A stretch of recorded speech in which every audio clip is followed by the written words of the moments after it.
I so respectfully reject. The movement, please approach the presiding.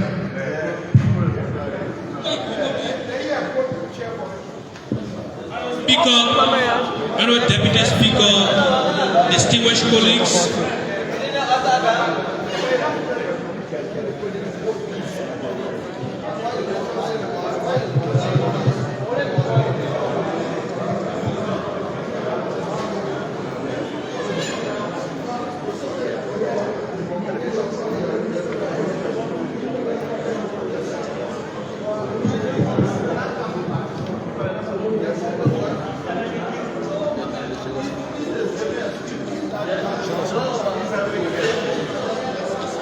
Deliberations, please.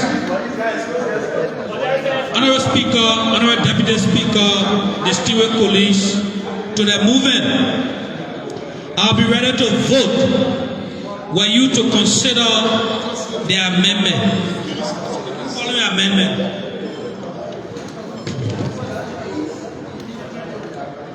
That item J, communication from the Sergeant Arm be noted and leadership take seize of the matter and respond to the request of the sergeant. Secondly, item R also be noted for the fact that distribution of these materials have already been done or ongoing with the various offices. I'll be ready to vote for you to consider these two amendments.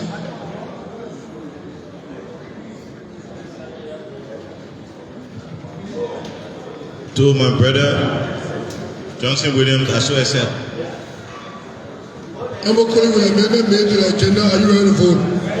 All those in favor say yea. Against? Abstain? The yea carry. Call for petition.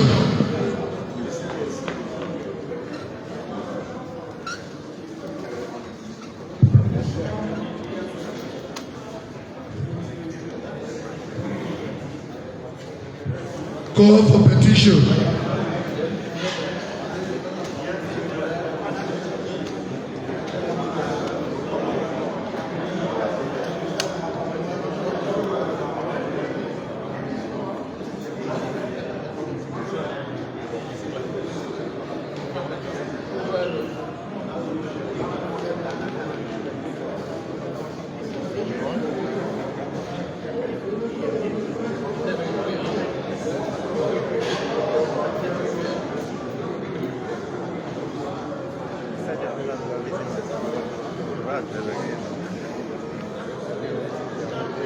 So folks, if you're just joining us, we'd like to say welcome to ELBC LNTV Liberia Live. We are bringing you forth this live broadcast from the Executive Pavilion, where the House of Representatives to the plenary of the House of Representatives but however, from the Committee on we Investment and Concession. will bring you a list Subject: and invitation to BMCC concession company for updates on implementation of joint committee's recommendations. And Honorable Speaker and distinguished members of on the the plenary, the Committee on Investment and Concession presents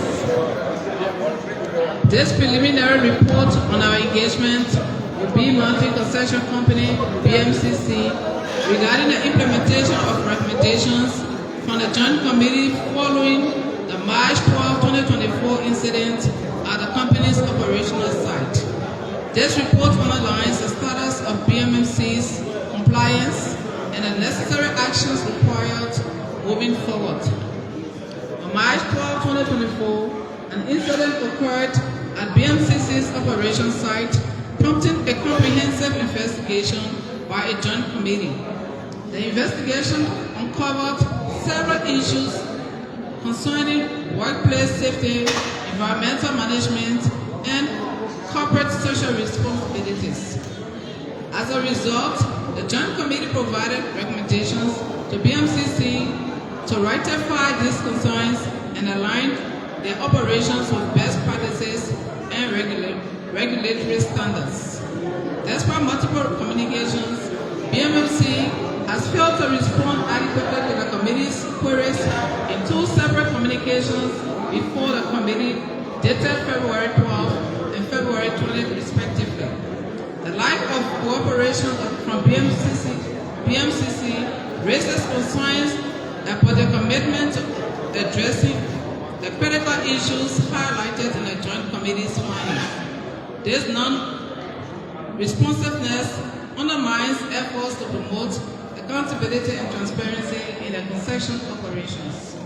To ensure compliance with these recommendations, the Committee on Investment and Concession prayed the indulgence of plenary to invite BMCC Concession Company to appear before plenary and provide a comprehensive update on the status of the recommendations and outlines a clear roadmap for full compliance.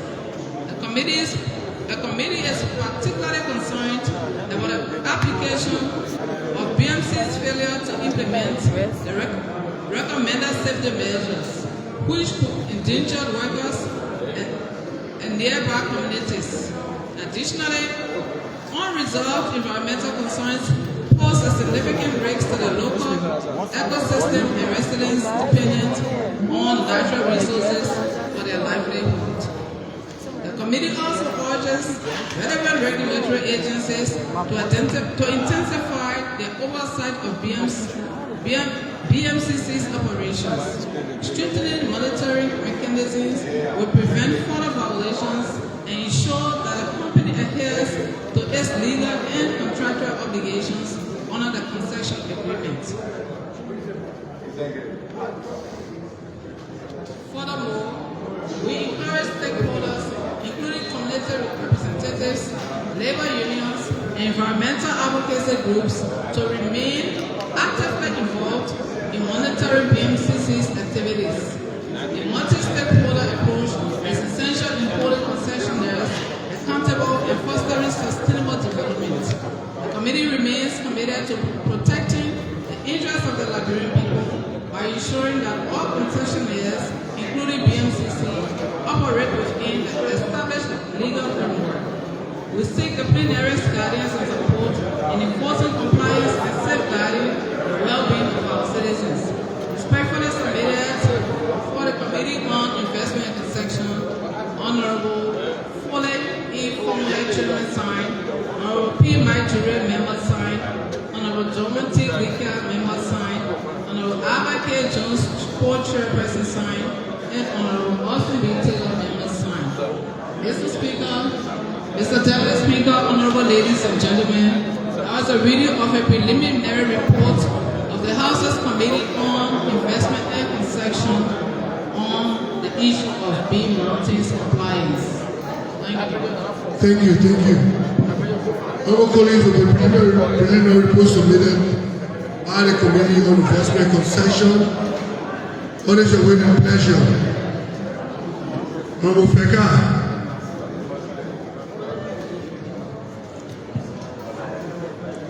Honorable Speaker, Honorable Deputy Speaker, distinguished colleagues. Having listened to the reading of the report inviting BMCC, I move, if I can be seconded, that the report be open for discussion. Thank you. With the motion put and been seconded, are you all ready to vote? All those in favor say yea. Against, abstain. The year carries. The committee.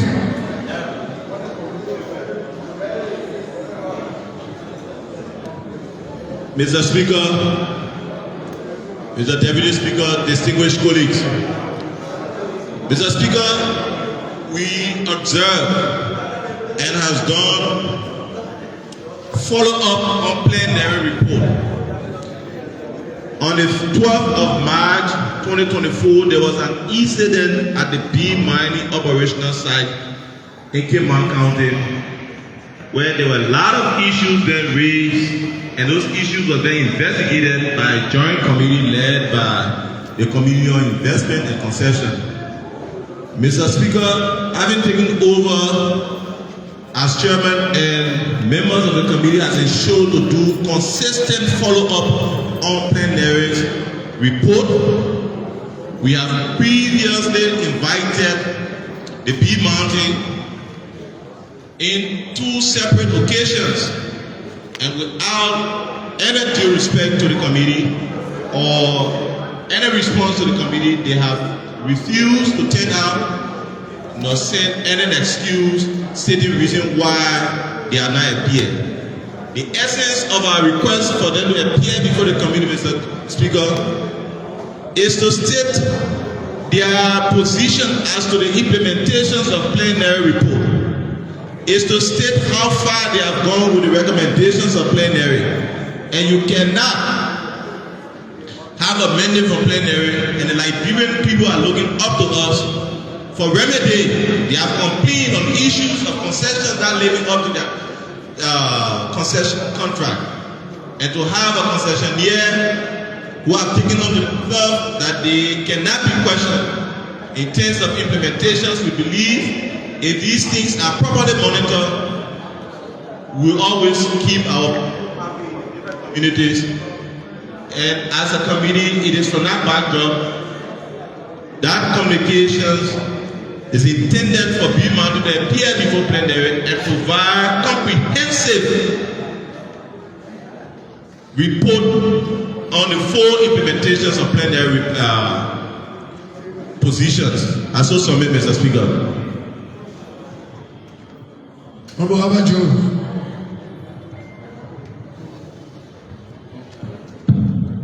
Thank you, Mr. Presiding, Mr. Co-Presiding colleagues. Mr. Presiding, let me join the chairman on investment and concession to say there is a need for B Mountain to appear. Mr. Presiding, I see a replay of B Mountain action during the 54th legislature.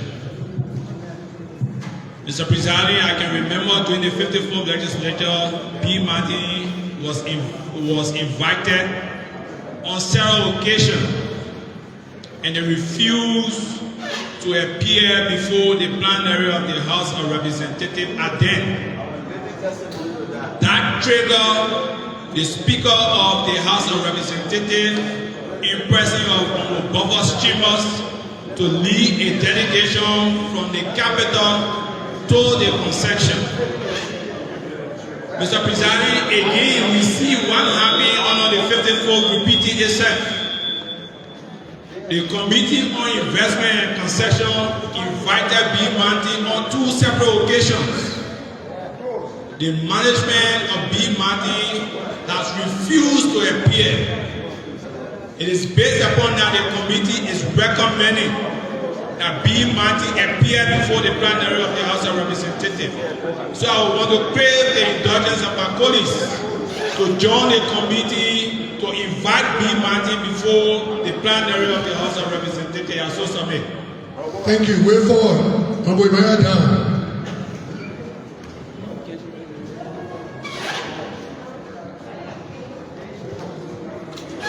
Mr. Presiding, co-presiding, distinguished colleagues, having listened to all of the deliberations from our colleagues and considering the issue being discussed,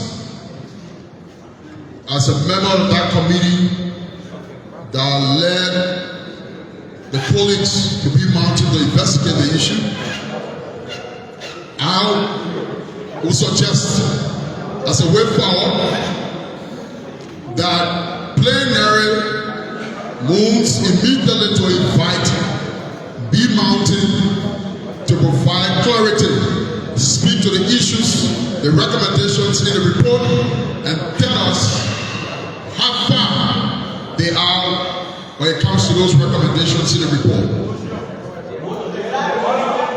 So I move, if I can be seconded. Order denied. Way forward. I move that the B Mountain management be invited to provide clarity as it relates to the report, to know where we are with those recommendations. If I can be seconded. With the motion for be seconded, B Mountain be made to appear before plenary. Are you all ready to vote? Are you ready, Honorable Johnson?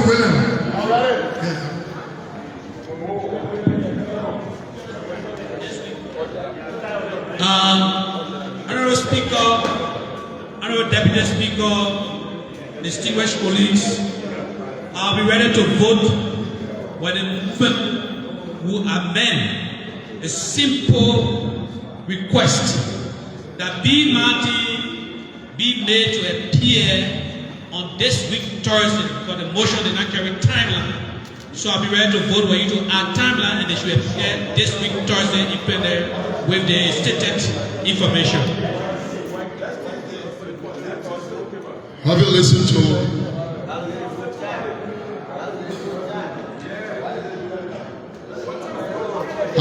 to my colleague, preparing a recommendation and considering the issue about coming from first time, as well as second.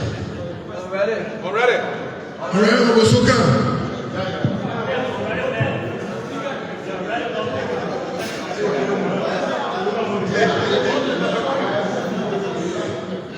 Honorable Speaker, Honorable Deputy Speaker, distinguished colleagues,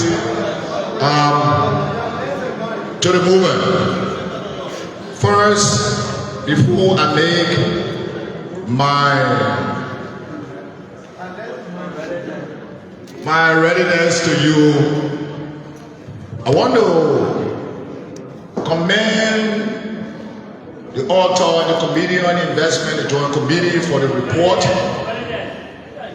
That report, in addition to it, of late, B Mountain have experienced another incident, an incident that led to the death of an individual. And coupled with that, there are other issues, compliance issues, that need to be considered.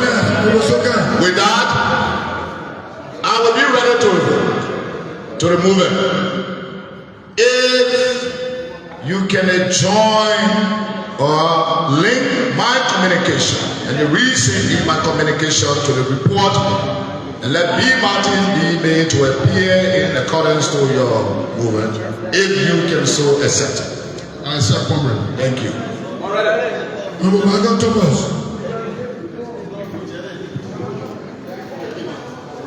Mr. Speaker, Deputy Speaker, fellow colleagues and the movement, the issue of B Mountain is not changed to Liberia.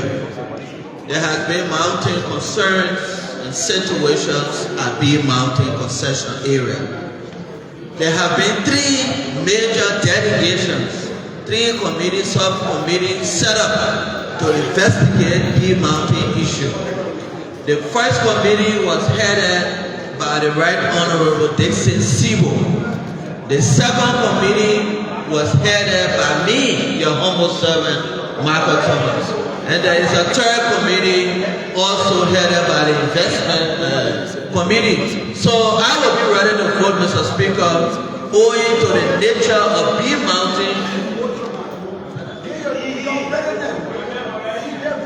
You want to say it for me? So I will be ready to vote, Mr. Speaker, that if we owing to the fact that B Mountain concession area is a little distance from here, and there is always excuse from them in terms of timing. So I will be ready to vote if we can kindly extend the appearance of B Mountain to Tuesday instead of Thursday, 10 o'clock on Tuesday.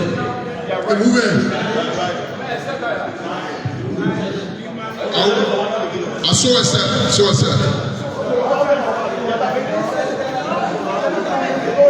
Honorable June. So accept that amendment.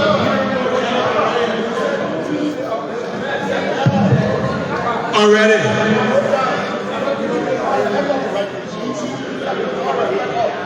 Your readiness, please move forward. Considering the information just gathered at the clan. Thank you. Honorable Semakoto, your readiness.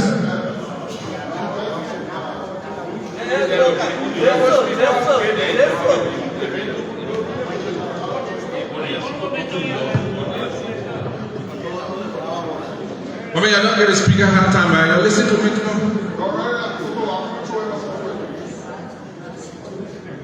Honorable Speaker, Deputy Speaker, honorable colleagues, my readiness has to do with, to the movement, my readiness has to do with the disrespect, constant disrespect by B Mountain to our honorable house. And it's very important that we make the Liberian people to understand that we have been working over time to ensure that these people have sanity in their working areas. My readiness is that B Mountain be made to halt every activity until they can adhere to our call on Tuesday, Mr. Movement. I think it will make better.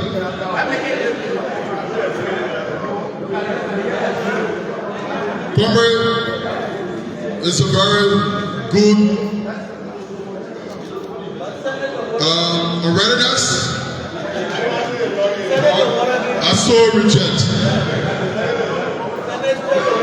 Honorable colleagues, for all the amendments, who are ready to vote? All those in favor say yea. Against? Abstain? The yea carried. Honorable Chief Clerk, please act accordingly. Sir, Call for standing committee report. there are no special committees reports. Call for bill, motion, and resolution. Yes, sir.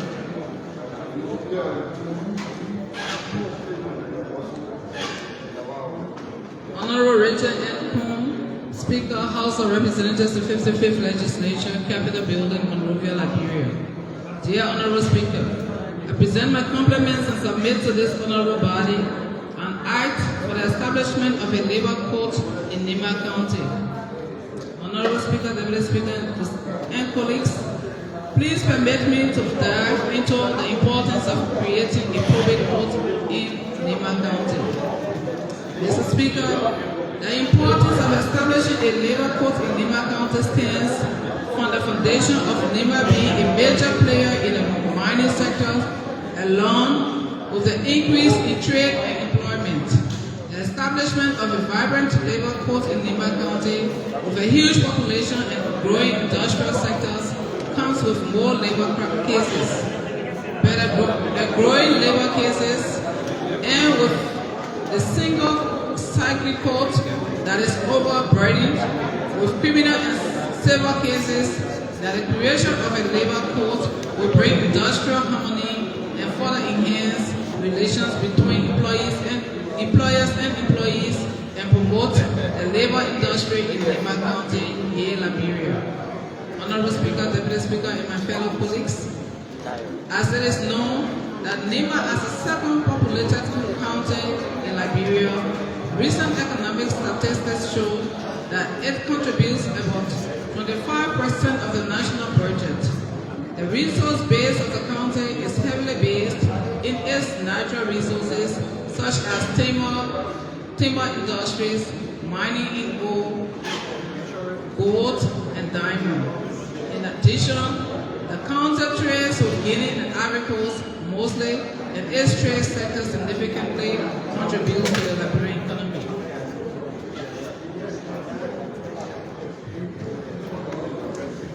It is therefore, as a consequence of the above stated, that I crave the indulgence for the passage of this attached act. Please accept, Honorable Speaker and colleagues, my gracious sentiments and esteemed regards.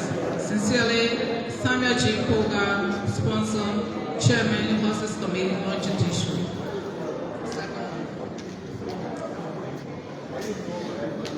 Honorable Richard Nawekon, Speaker,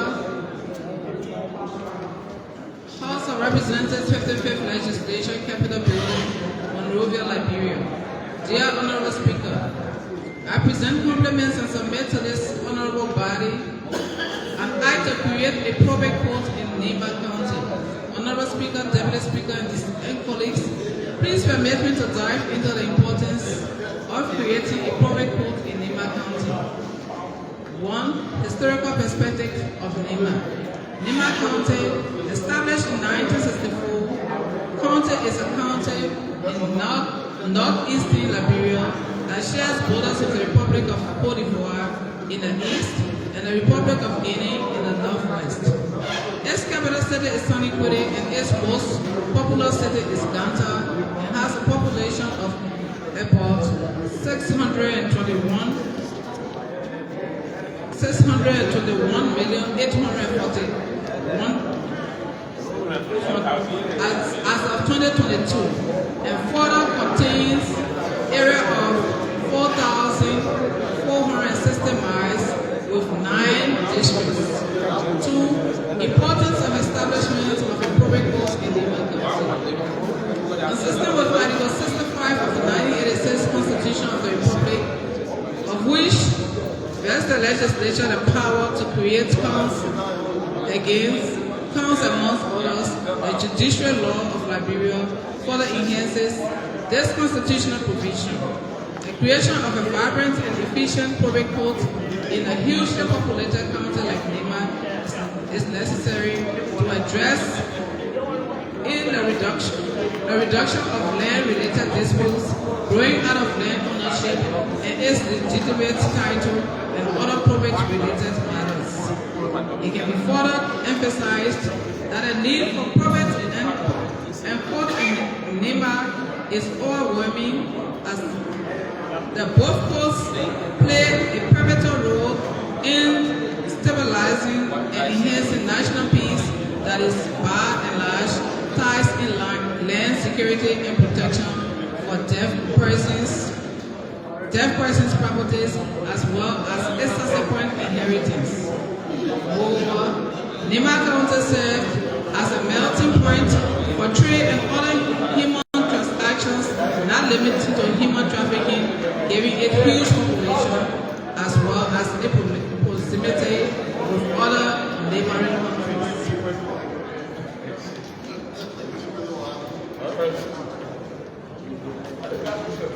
The creation of public courts will serve as one of the mechanisms in helping national security in moving of child and or children being moved beyond the borders of Nima. 3. The economy of Nima County. Nima has a second populated county. Nima as a second populated county in Liberia, recent economic statistics show that it contributes about 25% of the national budget. The resource base of the county is heavily based in its natural resources such as timber industries, mining in gold, and diamonds. In addition, the county trades with Guinea and Ivory Coast mostly, and its trade sector significantly contributes to the Liberian economy. It is therefore as a consequence of the above stated that I crave your consideration for the passage of this attached act. Please accept, Honorable Speaker and colleagues, my gracious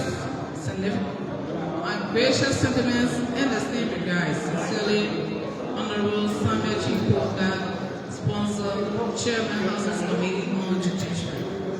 Mr. Speaker, Mr. Deputy Speaker, Honorable ladies and gentlemen, was the reading of 2 bills proffered by Honorable colleague Samuel Chipoka for the creation of a public court in Nima County and the establishment of a labor court. Thank you, Mr. Speaker. Thank you, Chief Clerk. Honorable colleagues, on the 2 bills proffered by Honorable Koga, what is your will and pleasure? Honorable DC Collins.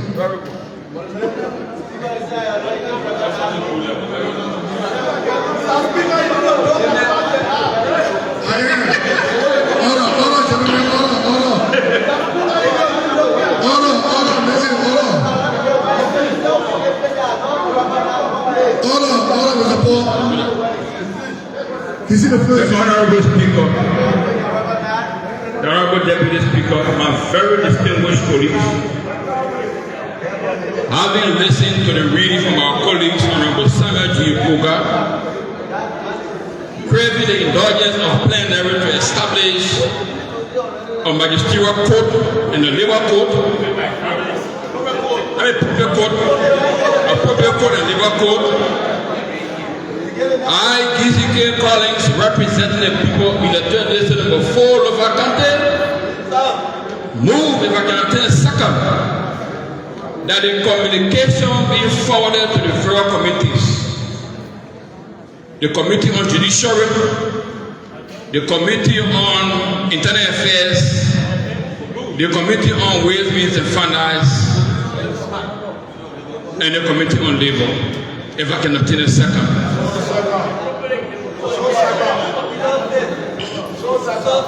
The motion brought by the Right Honorable Kisi Collins, are you all ready for? The Right Honorable Sama Koto. Yes.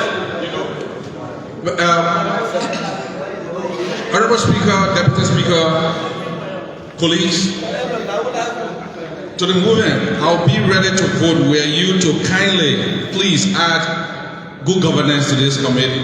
Thank you. Honorable Benji. I said.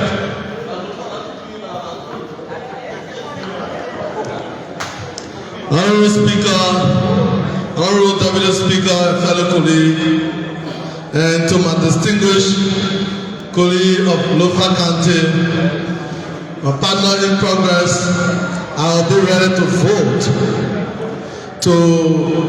if you accept this simple amendment based on our legislative practice, that this reading constitutes the first reading of these bills. If you can accept it, I know you're going to say that because it's our practice. My unreadiness says that you amend the motion to state that this reading constitutes the first reading of the bill, of these two bills. To my very distinguished gentleman from Liberia County, Impressive Honorable Ernest Mansie, I humbly accept. Honorable Alex Paul.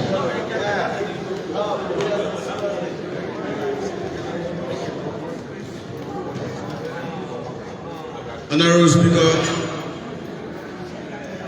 co-presiding, distinguished colleagues, to the movement, I'll be ready to vote, taking into consideration that the profferor of this communication is the chair or executive as such. I'm on judiciary. As such, he cannot preside over his own bill. So I'll be ready to vote were he to recuse himself. And that's what I said.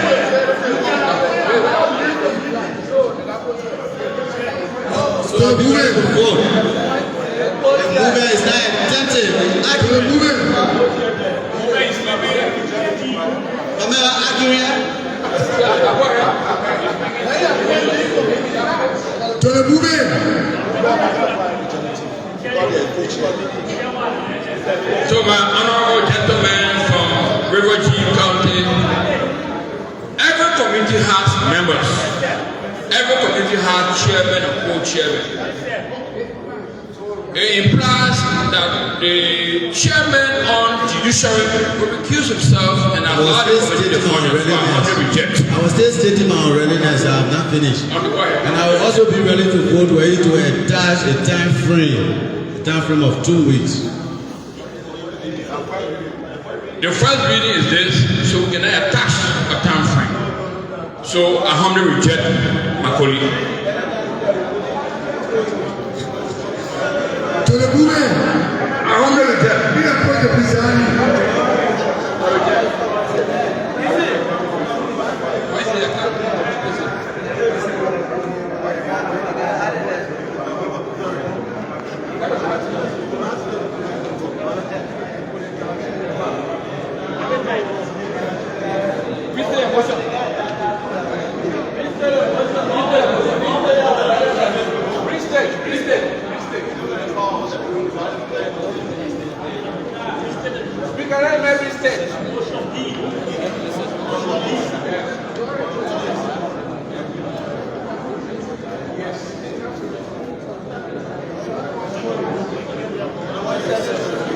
To the movement. Mr. Speaker, Honorable Deputy Speaker, distinguished colleagues, the issue that has to do with the time frame to the reporting process of the committee, to the various committee that will be set up, I accept that there will be time attached for 2 weeks that the report. If the amendment made, are you aware of the vote? All those in favor say yea. Against? Abstain? The yea carries. Member Chief Clerk, be and accordingly. So we go to appearance. Business and Speaker's desk.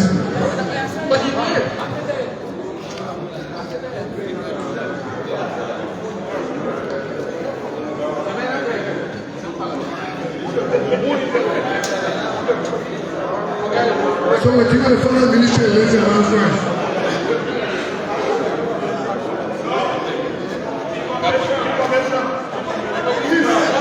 Yeah, over clear.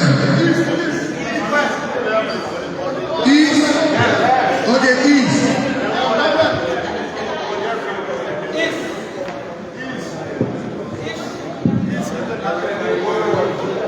Submit procedural on hold. Anybody here for east?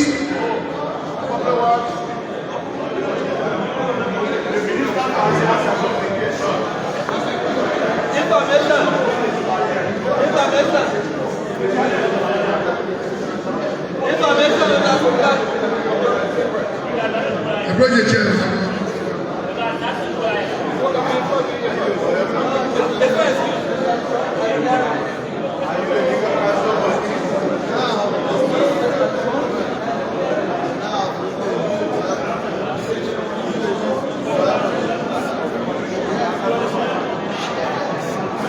So folks, if you just joining us, I'd like to say welcome to ELBC LNTV Liberia Live. My name is Yasa Suba and I'm bringing forth this live broadcast from the Executive Pavilion here on Broad Street. So today is the 11-day sitting of the first quarter of the second section of the Honorable House of Representatives. And the session is being presided by Honorable Speaker Richie Namweko alongside his Deputy Speaker, Honorable Thomas Fada. The date is Tuesday, February 25, 2025. On today's agenda, section called to order, prayers, roll call, reading, correction, amendment, and adoption of the agenda. However, there is a call for petition, there is a call for standing committee reports, and a communication from the House Committee on Investment and Concession on Beer Mountain Concession Company. And we have call for special committee reports. Number 8 on the agenda is called for motion, bills, and resolutions. And then we move to business on Speaker's desk. There is a communication from Honorable Yanji Flomo, Representative Electoral District Number 2, Nema County, calling for resumptions of audit system of the House of Representatives. Moving forward, be on Speaker's desk is the communication from Honorable Moeman Bridge Mensa, Representative Electoral District Number 6, Brown County, expressing concerns regarding the accuracy and transparency of the access declaration process. Business on Speaker desk will move to C. There is a communication from Honorable Jeremiah G. Soka, Senior, Representative Electoral District Number 1, Grangida County, craving the indulgence of plenary to invite the special management of BM Mountain, Minister of Mines and Energy, Honorable Wilmot Pei, and the Executive Director of the Environmental Protection Agency, explained the recent incident that led to the death All my colleagues, attention, please. at the company site in Grand Cape County. What's On happening, this, John? we have election of members to represent the House of Representatives at the ECOWAS Parliament.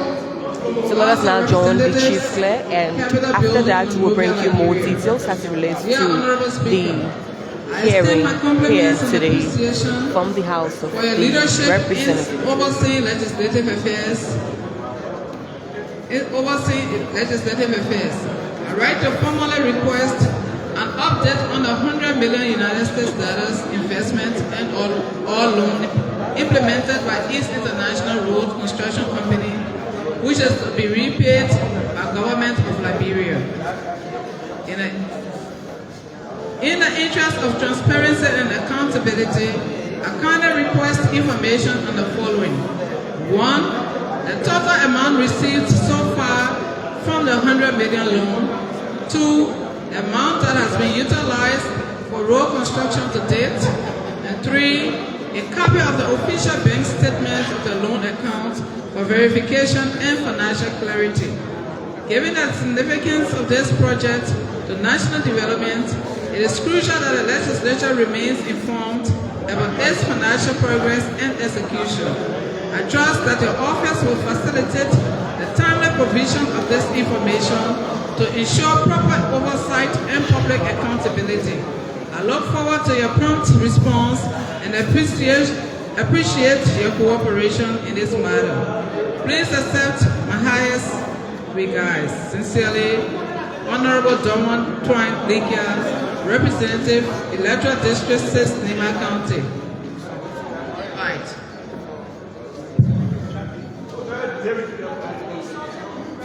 February 18, 2025. The management, East International Construction Company, opposite SKD Sports Complex, Paisley City, Liberia.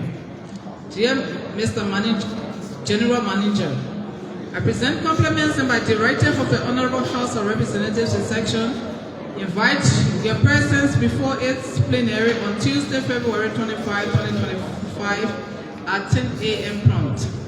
Sir or Madam, you are called to provide to the August body an update of the $100 million investment agreement signed by East International Construction Company, including the additional $20 million and how said amounts was utilized by your entity. In view of the foregoing, you are kindly requested to submit the below documents to the Office of the Chief Clerk on Friday, February 21, 2025. 1. Copies of contracts signed with Government of Liberia. 2. Copies of source documents for the investment. 3. All financial statements relative to operation. And 5. Any other relevant documents. Best regards, sincerely, Mildred and Syrian Chief Clerk. Communication tool, the Public Procurement and Concession Commission, PPCC. The Executive Director, Public Procurement and Concession Commission, PPCC, Capitol Hill, Monrovia, Liberia. Dear Executive Director, I present compliments and by directive of the Honorable House of Representatives in section, invite you to appear before this plenary on Tuesday, February 25, 2025 at 10 a.m. prompt. Honorable Executive Director, the plenary of the House is requesting an update of the $100 million investment contract signed by the East International Construction Company with the government of Liberia and the additional $20 million requested by East International Construction Company, making the amount to $120 million. The House is interested in knowing how the amounts already received by East International, including the additional $20 million, has been utilized. The House is also interested in knowing the source of the $100 million. Honorable Executive Director, the entity's position as principal government agent will certainly provide the needed information for fruitful exchange on this matter. In view of the above, you are to provide to the Office of the Chief Clerk on Monday, February 24, 2025, the bidding process, if any, for awarding the contract to East International Construction Company. Kind regards, sincerely, Mildred N. Chief Clerk. Communication to the Minister of Justice. Dear Honorable Minister, I present compliments and by directive of the Honorable House of Representatives in section, invited to appear before its plenary on Tuesday, February 25, 2025 at 10 a.m. prompt. Honorable Minister, the plenary of the House is requesting an update of the 100 million investment contract signed by the East International Construction Company with the government of Liberia and the additional 20 million requested by East International Construction Company, making the amount to 120 million.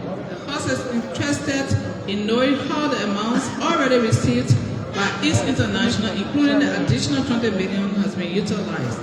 The House is also interested in knowing the source of the 100 million. Honorable Minister, your ministry's position as principal government agent will certainly provide the needed information for fruitful exchange on this matter.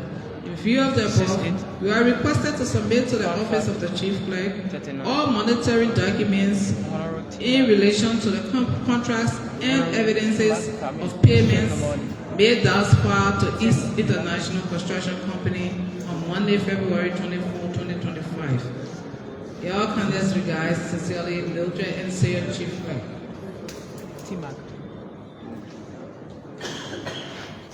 Communication to the Director General, National Road Fund. Dear Director General, I present compliments and by directive of the Honorable House of Representatives in section, invited to appear before its plenary on Tuesday, February 25, 2025 at 10 a.m. prompt. Honorable Director General, the plenary of the House is requesting an update of the 100 million investment contract signed by the East International Construction Company with the government of Liberia and the additional 20 billion requested by East International Construction Company, making the amount to 120 billion. The House is interested in knowing how the amounts already received by East International, including the additional 20 million, has been utilized. The House is also interested in knowing the source of the 100 million.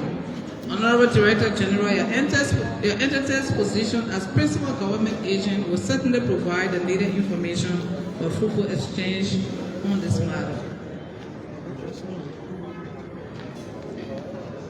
Communication to the Minister of Public Works. Dear Honorable Minister, I present compliments and by directive of the Honorable House of Representatives in section, invite you to appear before its plenary on Tuesday, February 25, 2025 at 10 a.m. prompt. Honorable Minister, the plenary of the House is requesting an update of the 100 million investment contract signed by the East International Construction Company with the government of Liberia and the additional 20 million requested by East International Construction Company, making the amount to 120 million. The House is interested in knowing how the amounts already received by East International, including the additional 20 million, has been utilized. The House is also interested in knowing the source of the 100 million. Honorable Minister, your ministry's position as principal government agent will certainly provide the needed information for fruitful exchange on this matter. In view of the above, you are requested to submit to the Office of the Chief Clerk all monetary documents in relation to the company and evidence of payments made thus far to East International Construction Company on Monday, February 24, 2025. Earnest regards, sincerely, Mildred N. Chief Clerk. Mr. Speaker, Mr. Deputy Speaker, honorable ladies and gentlemen, those are the readings of the communication that communication proffered by Honorable Donald Twan Likia that prompted the invite of our guests currently before us and the readings of the invites that were sent out to our guests currently before us. Thank you, Honorable Chief Clerk. Honorable colleagues are to be listening to the communication that was sent to our various invite. What they have not heard we laid out as a communication from East International, asking for excuse. Please read that, please. February 24, 2025. Office of the Chief Clerk, the Honorable House of Representatives, Capitol Building, Monrovia, Liberia. Dear Chief Clerk, I hope this letter finds you well. We are writing to kindly inform you that the CEO or Chairman and our financial manager are currently not in Liberia. They both returned to China to visit their families and friends because of our Chinese holidays, and they will be back to Liberia at the beginning of April 2025. We totally understand the importance of maintaining open communications with your esteemed office. Hence, we would like to assure you that we will notify your honorable office as soon as Chairman returns to Liberia. We sincerely appreciate your understanding and patience in this matter. Yours respectfully. The name is not showing because the stamp is only, and I can see the name. Okay, thank you. Can we identify our witnesses, please? Please identify the witnesses. Do we have the finance ministry here? Please identify the witnesses. Do we have the finance ministry here?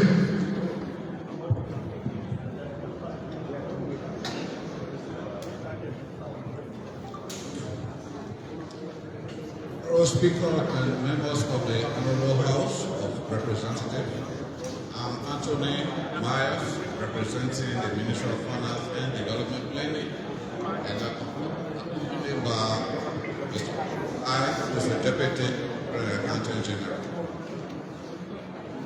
Do we have the Ministry of Public Works? Honorable Speaker, Honorable Deputy Speaker, honorable members of Representative and Plenary in General, my name is Prince Campbell. I'm a Deputy Minister for Technical Services at the Ministry of Public Works. There was a communication sent by the Minister of Public Works that I will represent him in this hearing. I'm here accompanied by the Assistant Minister for Construction, Jasimi is here, and also the project coordinator for the RIA project. She's also here with me. Thank you. Do we have BMCC? The Speaker, the Deputy Speaker, honorable members of the House. My name is Borges Scott Johnson. I'm the Executive Director of the Public Procurement Concession Commission. I'm here with my Director of Compliance, Mr. Hemia Lenford, from PPCC. Do we have the Justice Ministry here present?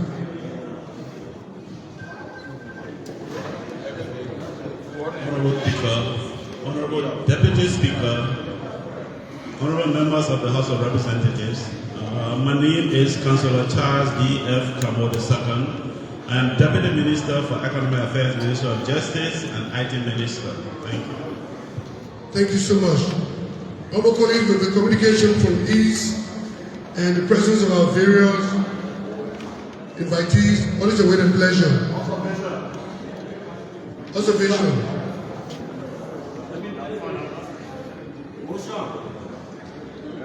Honorable Speaker, Deputy Speaker, distinguished colleague.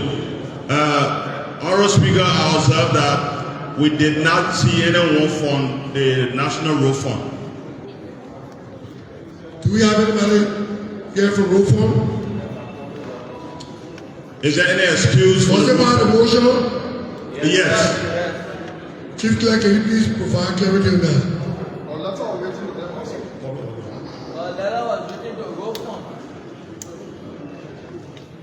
Mr. Speaker, Mr. Deputy Speaker, honorable ladies and gentlemen. We indeed invited the road fund, but I have no response from them as to why road fund is not here. With the clarity made so far, honorable colleague, what is the wait and pleasure? Honorable Foden family.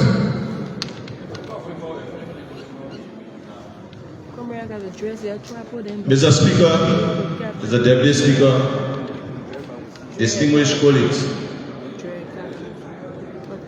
The matter about is one of the most important issues when it comes to road network in this country. All of us use the road going to RIA, and when there's a delay, that delay or that company need to be taken very serious for us to know. I move, if I can obtain a second, that with the freaking disrespect to this body, and for the management to say the manager of East International is celebrating holiday while Liberians are dying on the RIA road. I think the motion can wait for that the East International will appear, the East International manager will appear next Thursday.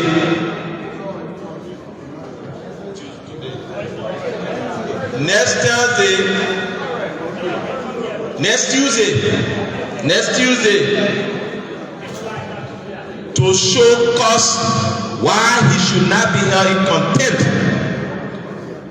and that the ministers who supply all of their reports to all of the lawmakers before they say appearance.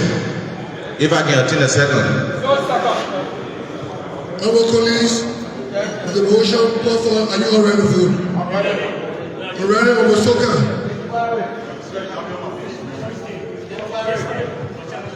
Honorable Speaker, Honorable Deputy Speaker, let me commend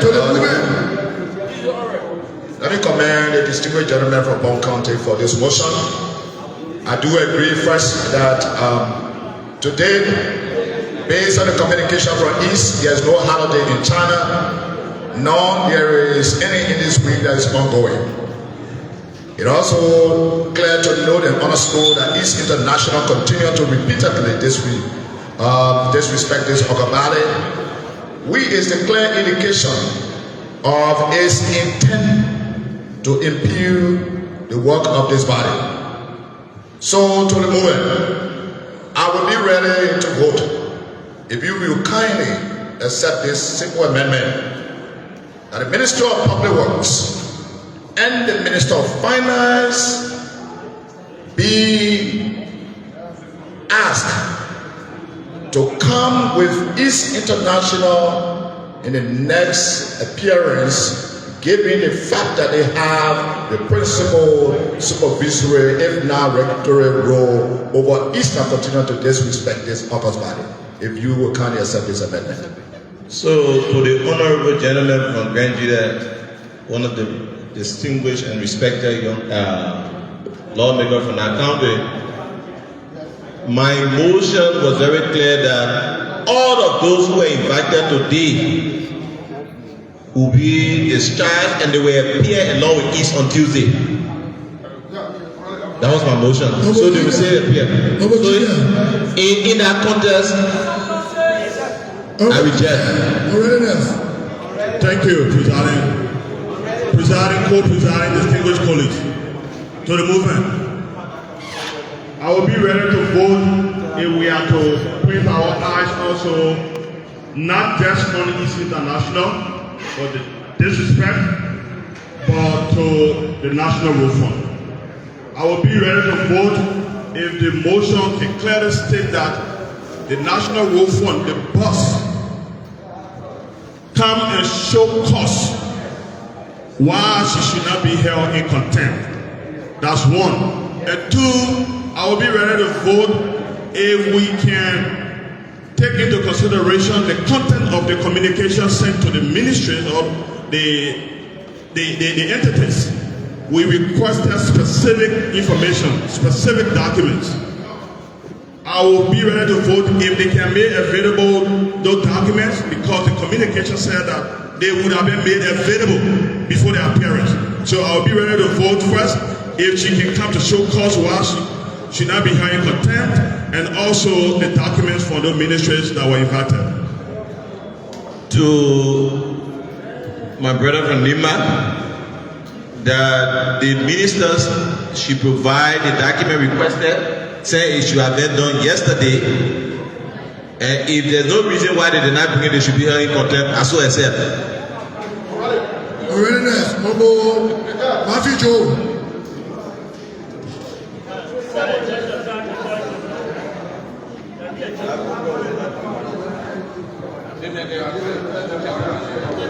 Thank you, Honorable Speaker.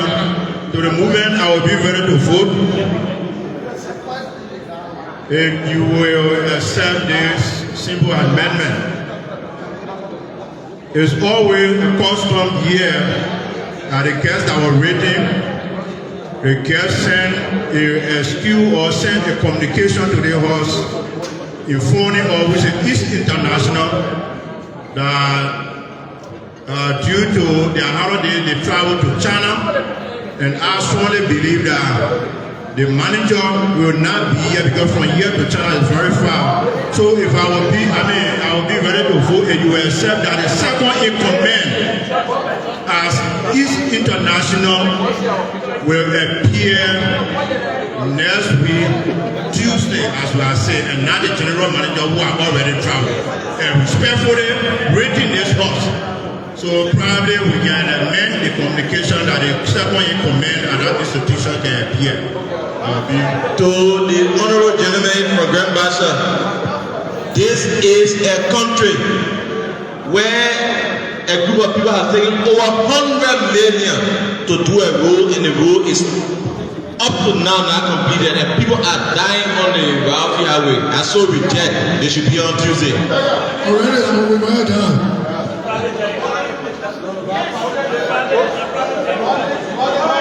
Mr. Presiding, co-presiding, distinguished colleagues. Number Johnson, please have your seat.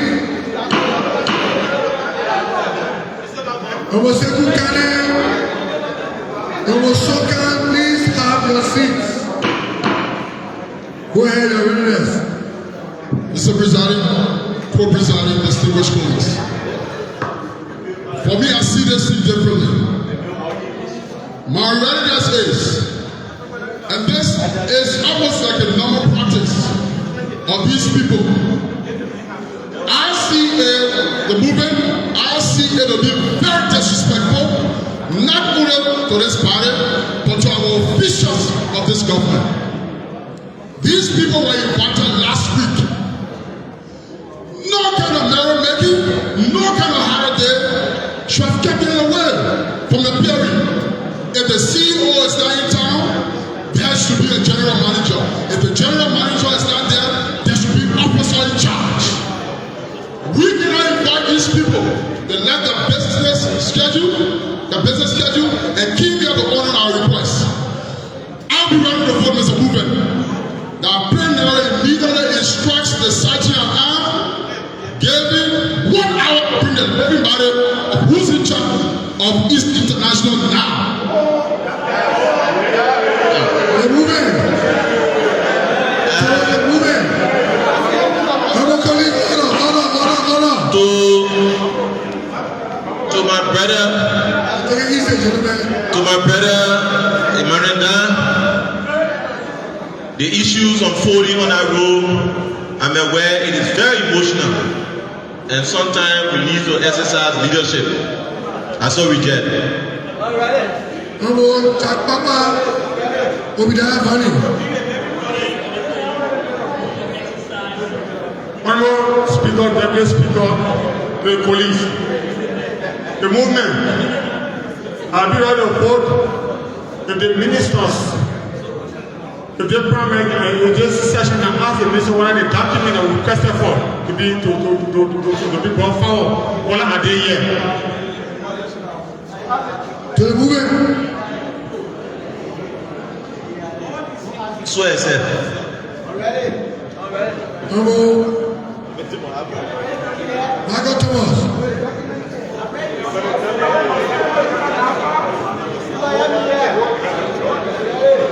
Thank you, Honorable Speaker.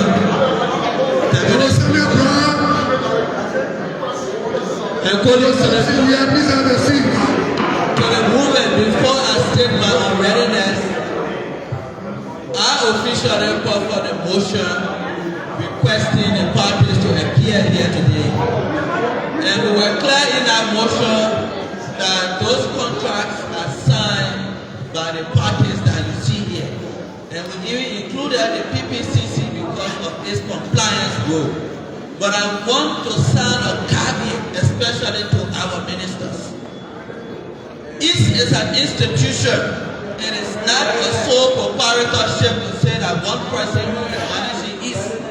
IS is an institution, so the assets of the CEO of IS should have been officially communicated, and the operations of IS, either the deputy or someone in charge would have been here to say whether or not we qualify that person to speak was supposed to be the prerogative of us as the lawmakers. So that is a disservice to even the ministers that signed that contract as institution. So I will be ready to vote. I will be ready to vote if I will be ready to vote. I will be ready to vote if we can demand that IS appear here to state reasons why they should not be held in contempt for disrespecting this honorable legislature. I submit. So I said. Honorable Alex Paul.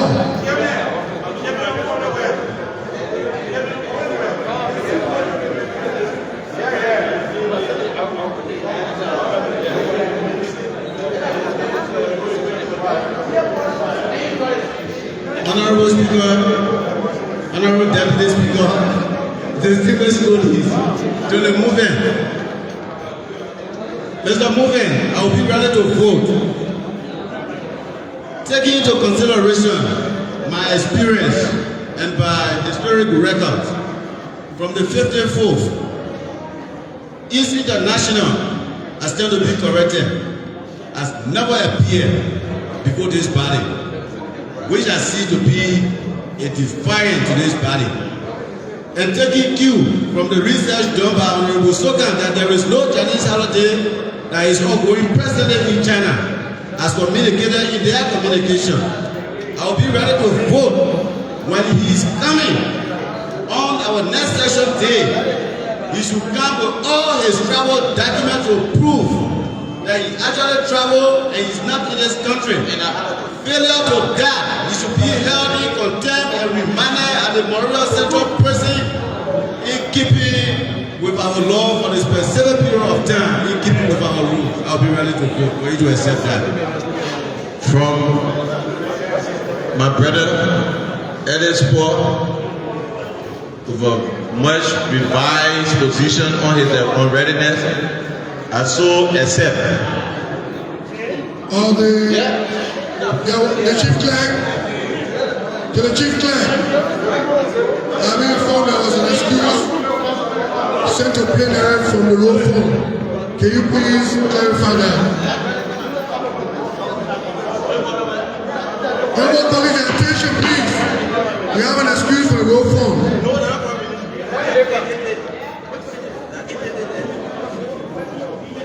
Mr. Speaker, Mr. Deputy Speaker, honorable ladies and gentlemen, I just received a forwarded bill from my office from the road fund that was received by my staff by 11:25 this week now.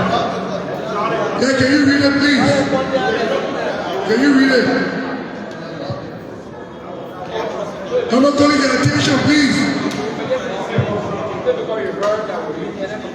I present my February 24, 2025. Yeah, please read. Honorable Bilger and Sayon, Chief Clerk, Honorable House of Representatives, Monrovia, Liberia. Dear Honorable Sayon, I present my compliments and the knowledge received of your letter dated February 18, 2025. Honorable colleagues, your attention please. I deny all of you. Deny, please. Let's listen to the reading. It is important for the record. It is important for the record. Order deny, please.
Chief Clerk, please continue. Information denied. Validate denied. Dear Honorable Sir, I present my compliments and acknowledge receipt of your letter dated February 18, 2025, inviting me to appear before the plenary of the Honorable House of Representatives in section on Tuesday, February 25, 2025 at 10 a.m. The purpose of my appearance is to provide an update on the 120 million United States dollars investment contract signed by East International Construction Company with the government of Liberia. Regarding the RIA road project, I would like to clarify that the National Road Fund's sole engagement has been resettlement action plan. Resettlement action plan payment made to occupants along the road corridor during the period from 2020 to 2024. Outside of these RAP activities, the National Road Fund has not participated in any investment activities concerning East International. A further clarification on this matter is required. I kindly request a rescheduling of my appearance. Unfortunately, the previously scheduled date coincides with an extended engagement on behalf of the National Road Fund. Thank you for your attention to this matter. I look forward to your prompt response. Regards. Thank you so much. We refer to the motion. The movement. With the clarity made, honorable colleagues, are you ready to vote? All those in favor say yeah. Already, how about you?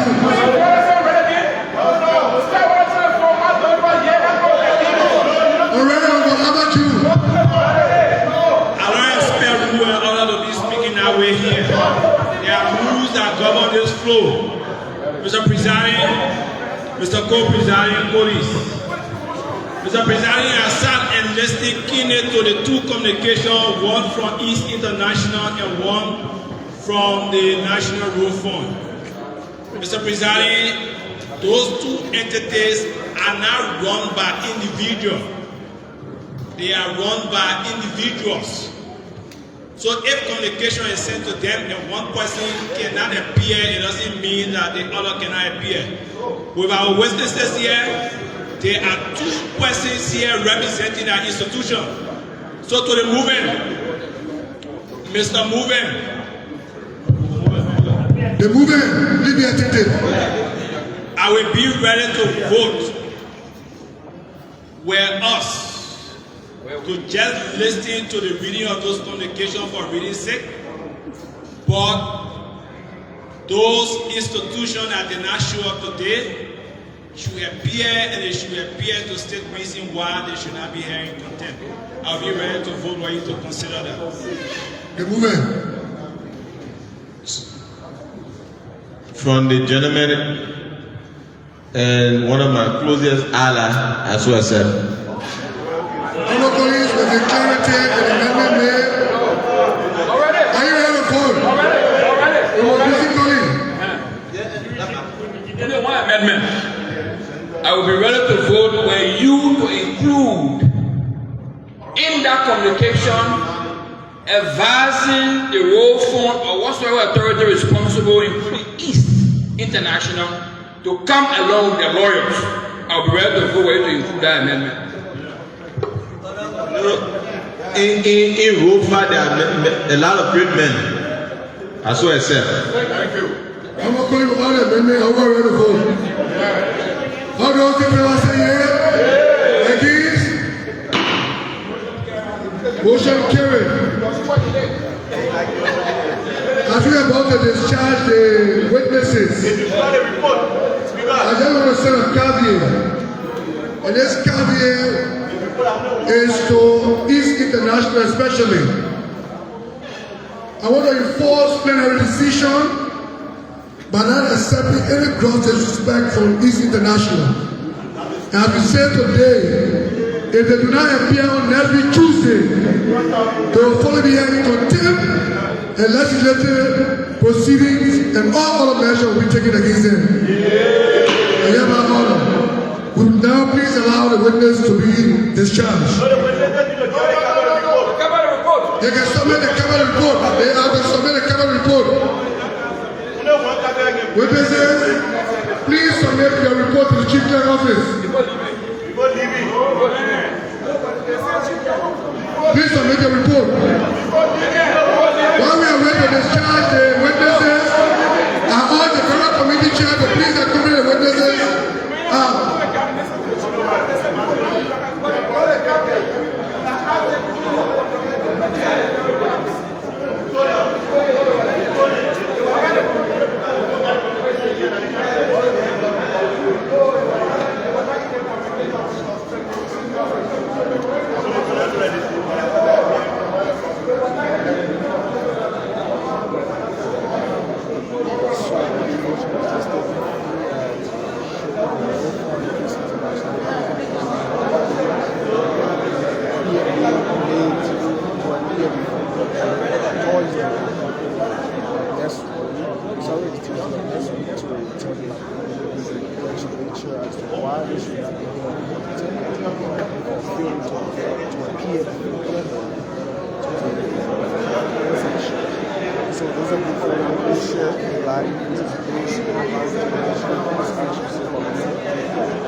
And Justin, witnesses should still remain because the law issue on the floor related to that particular ministry.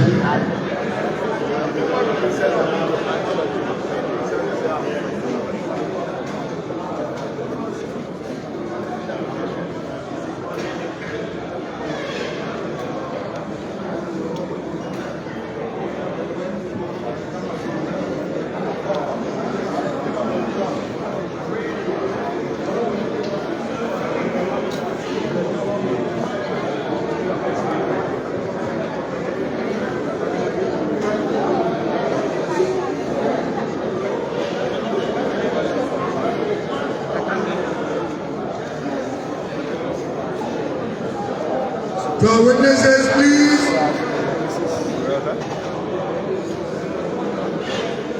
Our witnesses, please leave the hall.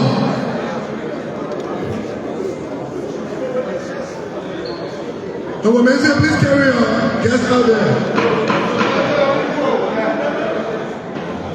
Our Chief Clerk next. Yeah. Our colleagues, attention. We ask all the committees related to this matter to escort the witnesses out.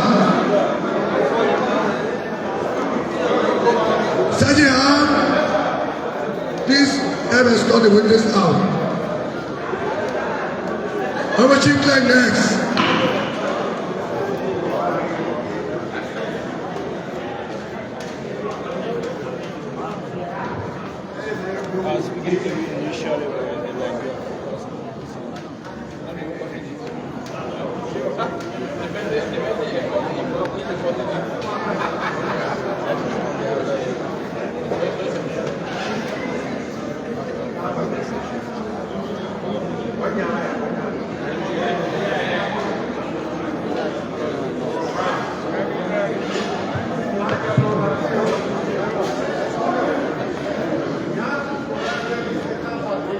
So the witnesses just got discharged from the Ministry of Public Works, the Ministry of Justice, the Director General of the Public Procurement and Concession Commission, the PPCC. They were discharged because one of the witnesses, East International, that is responsible for the construction of the ELWA to RIA Highway. And so they've been told to come here on a complaint by next Tuesday in the chambers. If East does not come, I'm sure there will be some legislative actions taken. So it's more of a cooling break. Welcome to this very chamber here at the Executive Pavilion on Broad Street. My name is Emmanuel Colley. I'm here with Iyasa, and the both of us are here. So keep watching. This is the Liberia National Television Online, broadcasting to you live from the Executive Pavilion on Broad Street here in Monrovia. So welcome to all of you. And lawmakers are having some tete-a-tete discussions. You see Representative Gison Collins, Representative a small mobile District 3 in Mansorado, along with Siapa of Poto of District number 3, Lofa County. And so the next hearing will soon be done with the Ministry of Mines and other agencies of government. So welcome. If you're just joining this live feed, these are some ongoing activities currently here in the chambers of the House of Representatives. Temporarily, they are currently at the Monrovia, that's the Executive Pavilion.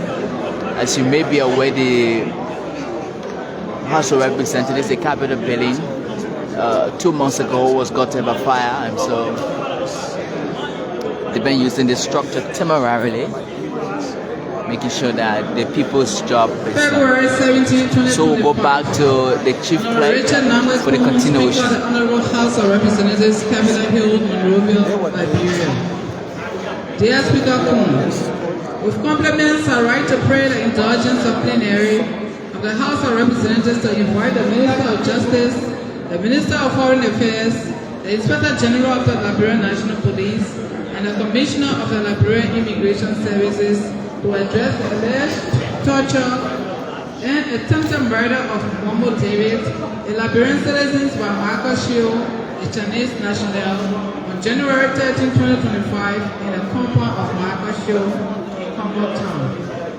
Mr. Speaker, Article 21D of the 1986 Constitution of the Republic of Liberia states, quote, no person charged, arrested, restricted, detained, or otherwise held in confinement shall be subject to torture or inhumane treatment, nor shall any person except military personnel be kept or confined in any military facility, nor shall any person be seized and kept amongst convicted prisoners or treated as a convict unless such person first shall have been convicted of a crime in a court of competent jurisdiction or court.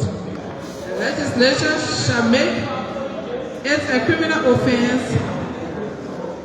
The legislature shall make it a criminal offense and provide for appropriate penalties against any person, any police or security officers, prosecutor, administrator, or any other public official acting in contravention of this provision, and any person so damaged by the conduct of any such public official shall have a civil remedy thereof, exclusive of any criminal penalties imposed.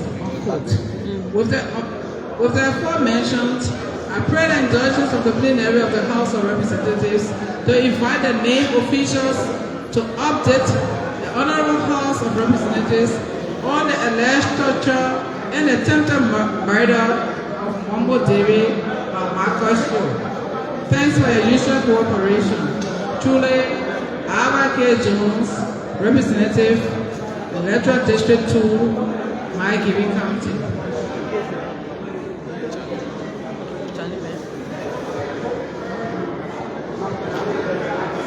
17 February 2025. Honorable Richard Namwekun, Speaker, House of of Representatives, Capitol Building, Capitol Hill, Monrovia, Liberia.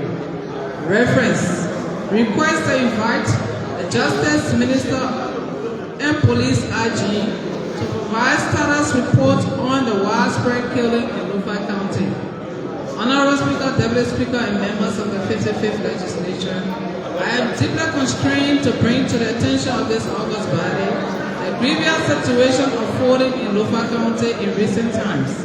For the past 3 months, there have been repeated reports of arbitrary killings of innocent citizens in the county, attributing same to alleged ritualist acts, especially in District 4 Lofa County, which have led to the destruction of public properties. Distinguished colleagues, because of these inhumane acts, our citizens are living in total fear day and night and cannot go about their normal activities. These actions have grossly affected the entire citizens, thereby undermining the growth and development of the county, and also rendering our national security credibility questionable. Fellow colleagues, it can be recalled that in January of this year, Madam Mayonga Kaliko, a lady from Dugaman town, was allegedly murdered by men while returning from her vegetable garden.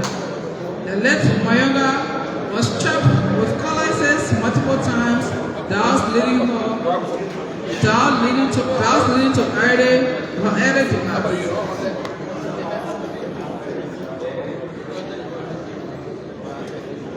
Mr. Monsima Yakaro, age 18, a murder suspect and a close relative to the late Mayonga, was jailed in Siliga prison compound in Virginia along with other prime murder suspects.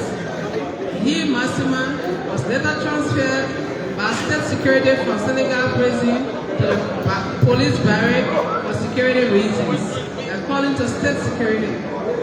Sadly, early morning on January 7, 2025, Massima was found allegedly hung on the floor in police cell in the barrack. January 25, 2025, later Sia John, 8 years old school-going girl, was discovered dead in an unfinished building in Kituma Hill community, other parts extracted. Sometimes back in June 2024, later Mary Howard was found on a dump site dead. Since then, no official report has been given to the public. Honorable Speaker and fellow colleagues of the 55th Legislature, considering the grave nature of these matters, I write to crave the indulgence of this honorable body to invite the Minister of Justice and the Police IG to appear before plenary on Thursday, February 20, 2025 to address the rampant killings in Lofa County and to provide this august body the status report on the ongoing police investigation relative to the matter above. I remain hopeful that this legislature will act accordingly to ensure that the joint security provides the status and convincing information for consumption by the Liberian public on these matters. Respectfully submitted, Honorable Augustine B. Chibulo, Representative Electoral District 5, Lofa County, Co-Chairman, Council's Committee on Health and Agriculture. Mr. Speaker, Mr. Deputy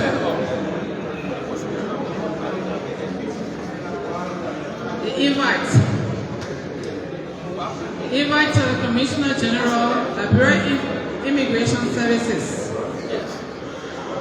The Commissioner General, Liberia Immigration Services, Mama Point, Monrovia, Liberia. Dear Commissioner General, I present compliments and by directive of the Honorable House of Representatives in section, invite you to appear before its plenary on Tuesday, February 25, 2024 at 10 a.m. prompt. Sir, your appearance before the August body will assist with information on the alleged reports of torture and attempted murder of one Momo David, a Liberian national by a Chinese man named Michael Seo, on January 13, 2025 wife and his residence in Congo Town. In another development, you are to also spotlight the alleged reports of widespread killings in Lofa County as reference into communications both from Honorable Alva Jones, Representative Electoral District 2, Maigiri County, and Honorable Austin B. Chiwolo, Representative Electoral District 5, Lofa County, respectively. Thank you, Honorable Commissioner General, for your continuous cooperation in the premise. Kind regards, sincerely, Mildred and Chief.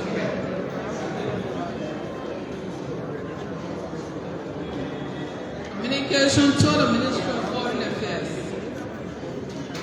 Dear Honorable Minister, I present compliments and my directive of the Honorable House of Representatives in section invite you to appear before its plenary on Tuesday, February 25, 2025 at 10 a.m. prompt. Madam, your appearance before this august body will assist with information on the alleged reports of torture and attempted murder of one Mongo David, a Liberian national by a Chinese named Michael Shio, on January 13, 2025 at his residence in Congo Town.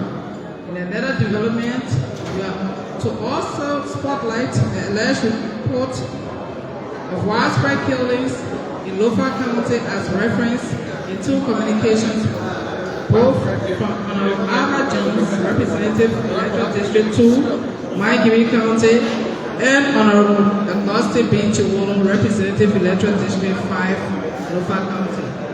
Thank you, Honorable Minister, for your continuous cooperation in the premise. Kind regards, sincerely, Mildred and Chief.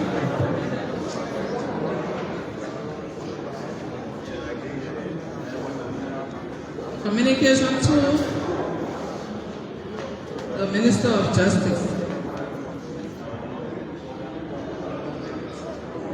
Mr. Speaker, Mr. Deputy Speaker, Honorable ladies and gentlemen, those were the readings of the communications from Honorable Alva K. Jones, Honorable Augustine B. Chiwolo, and our guests currently before us.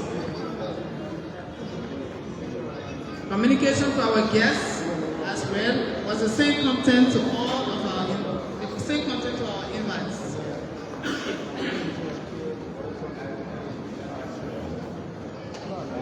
Okay, thank you, Chief Clerk. With the reading of the communication, we ask the Sergeant to put our witness on oath. For our legislative proceeding, we ask the purpose of this communication, after we place the witness on our oath, to give a brief on his communication.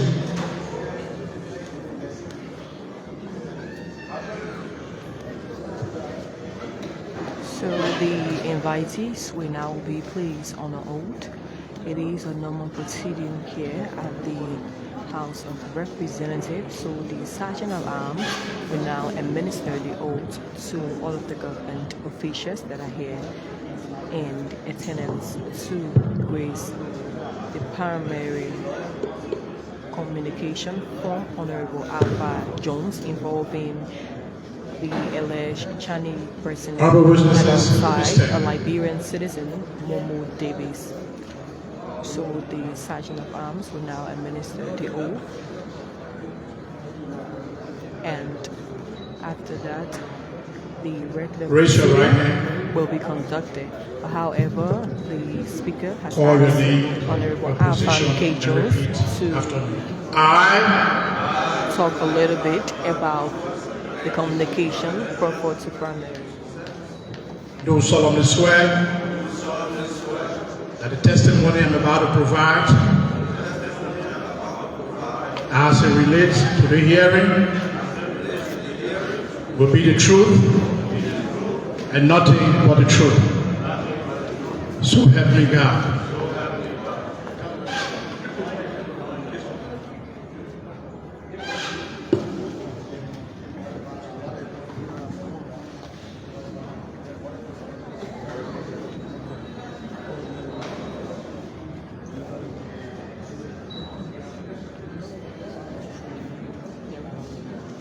to the oath that is being administered by the Sergeant of Arms. Honorable Speaker, Honorable Deputy Speaker, witnesses are executed. So the witnesses Thank you. have now been placed. We now go to the purpose of this communication So to we give now a brief. move to Alban Jones to propound more on the letter that was written to Crown. Let us now turn to Mr. Honorable Speaker, Alban Jones from Maggie County. Mr. Deputy Speaker, distinguished colleagues, again let me say thanks to the member of the 55th Legislature for allowing our communication to be read and accepting that this government agency can appear today to give us updates on the happenings, particularly about one of our citizens who is here with us, who was victimized and allegedly tortured by a Chinese national. A shoe, I don't know what it would have been if it was the other way around. If it was a Liberian or group of Liberian beating on a Chinese, what it would have been. But on the contrary, Mr. Speaker, Mr. Deputy Speaker, colleagues, the citizens seated here today, Mr. Momo Davis, I don't know him from anywhere. I haven't met him before. And if our communication here was based upon knowing people or our interaction with them, it means that there was no reason or there would have been no reason for me making this communication. But his complete trend on the social media, that caught my attention. And my attention has been drawn to this case on grounds that Article 21 of the Liberian Constitution frowns at a torture of not only a Liberian citizen, but anyone who resides within the boundaries and borders of the Republic of Liberia. Mr. Speaker, Mr. Deputy Speaker, colleagues,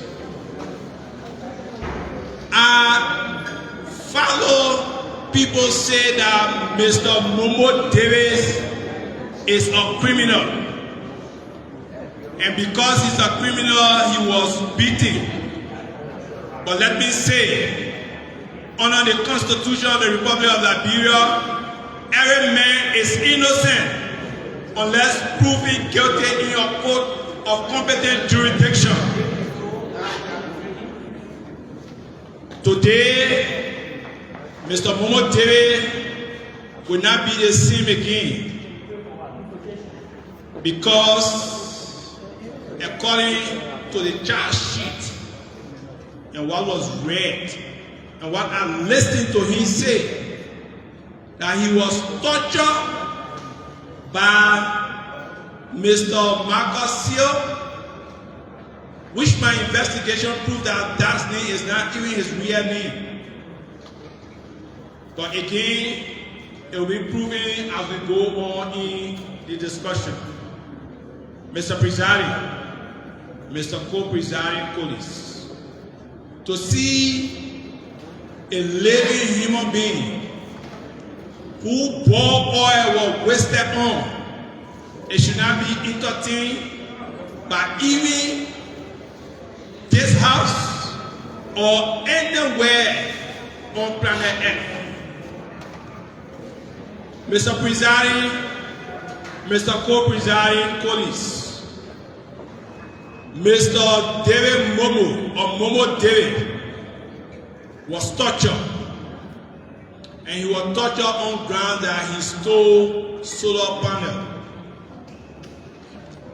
For solar panel that cost $100 or even $1,000 should be valued the taking of an individual life?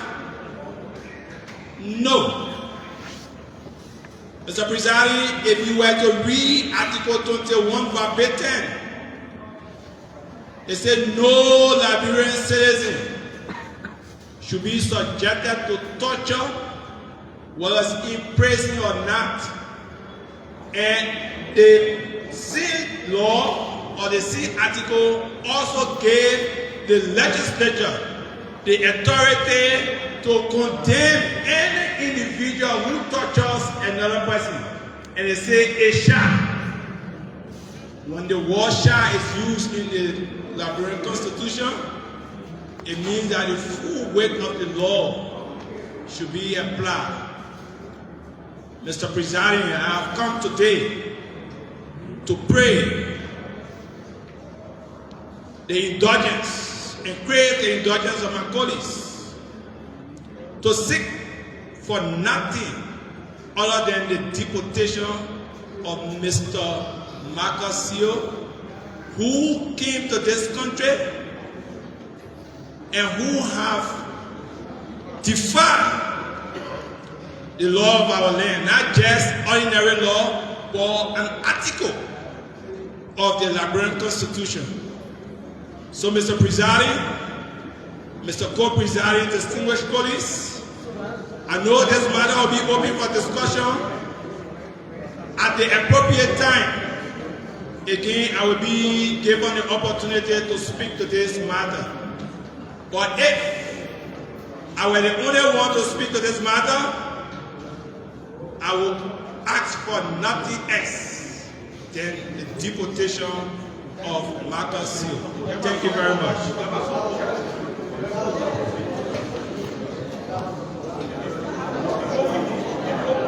Our colleagues, in keeping our proceeding, we allow the victim to speak. Honorable Alpha K. Jones there from Baki County. So we're starting with Justice. The Minister of Justice, take the podium. But after that, before that, the Ministry Honorable Speaker, Honorable Deputy Speaker, Honorable members of the 55th, am I right? 55th House of Representatives. Thanks for the invite. Sadly, however, we are unable to speak to this matter today because it is before Criminal Code A.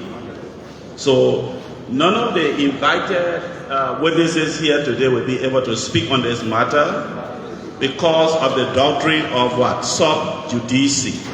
The matter is pending at the moment before Criminal Code A. Thank you.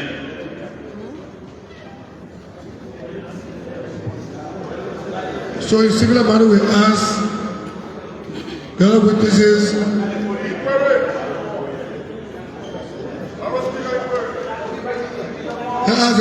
are they representing all the in-line with what the legal expert just said.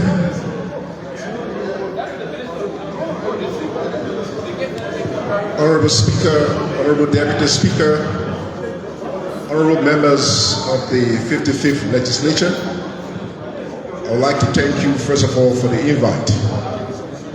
My name is Jedi Mowbray Ama. I'm a Counselor at Law and Deputy Minister for Legal Affairs and Ministry of Foreign Affairs. I appear before you as a designee of the Foreign Minister who had to make a previously arranged travel to attend to a matter of equal significance as the one we're attending to here today, and she extends her sincerest apologies. Like the previous speaker before me, and as a lawyer, the matter is sub judice, and we cannot speak to it. Thank you. Immigration.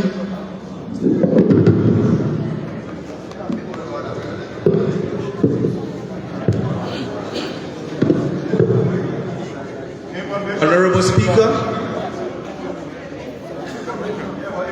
information about Sekou Kane.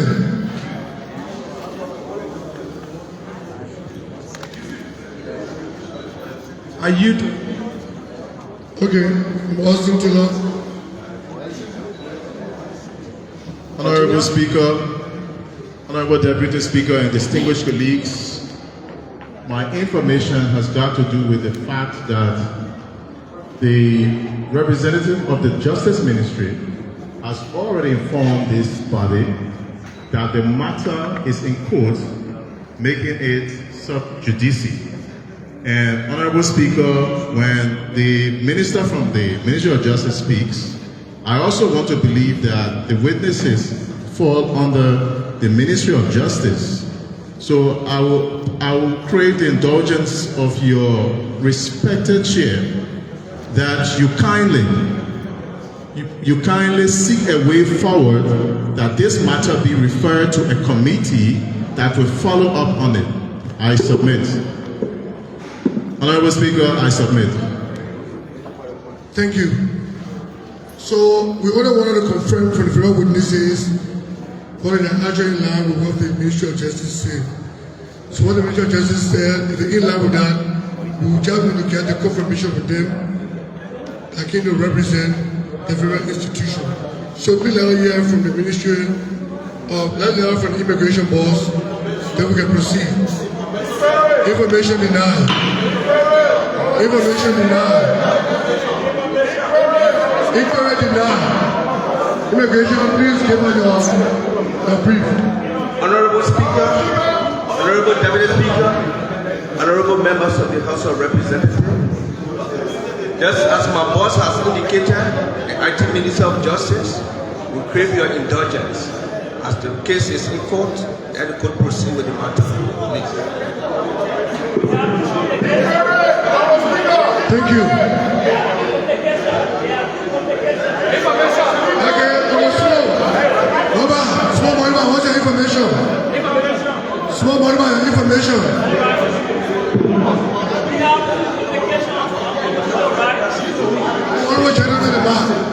All right. What I'm saying, Honorable Speaker, Deputy Speaker, and fellow colleagues, we have two communications on the floor. One has to do with the Chinese man, and the other one has to do with the guy from Lofa County. So I think they still need to take the oath so that we can look at the case from Lofa County. Thank you. So they take the vote already. So we're going to separate the two communications. Information over Steve Stikwa. Okay, inquiry.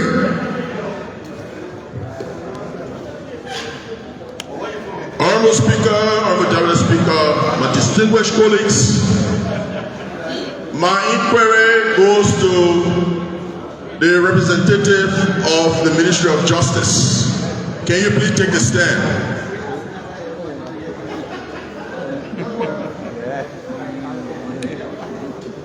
I want to know from you what stand the Ministry of Justice have taken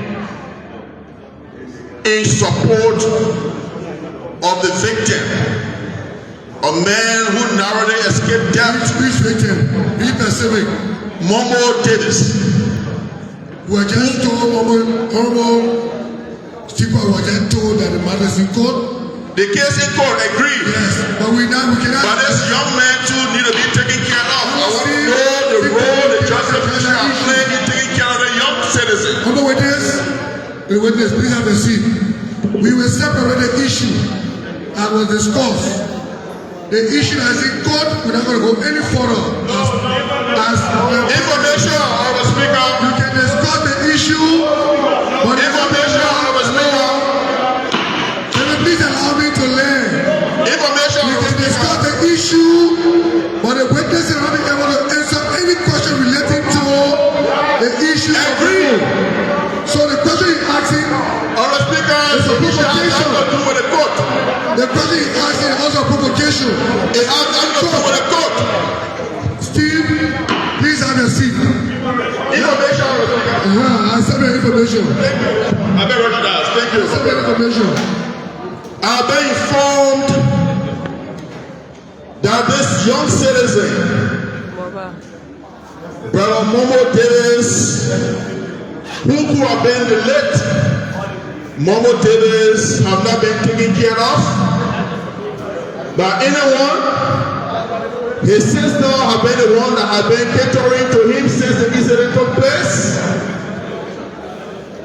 And And I want to inform this body, fellow colleagues, if you see our young brother Mongo Davis who sat at the back there and see the condition, the torture that he went through,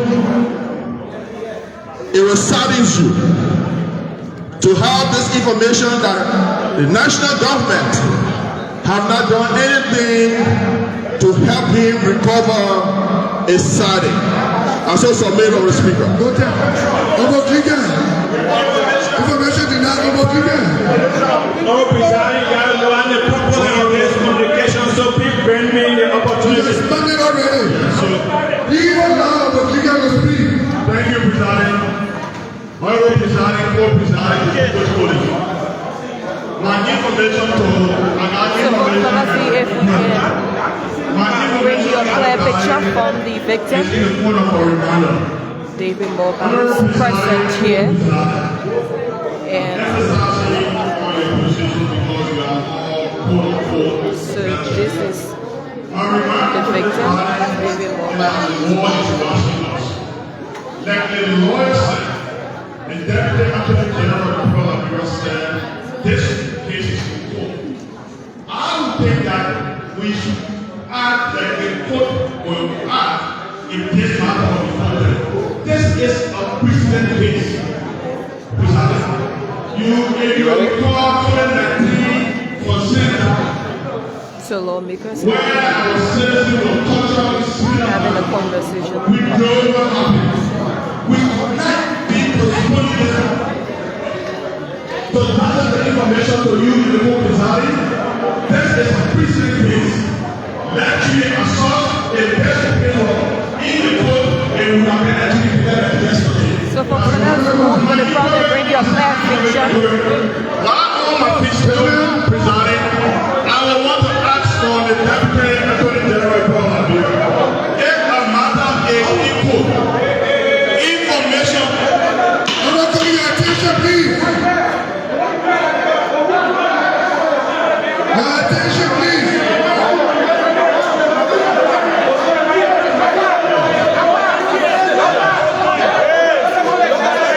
When this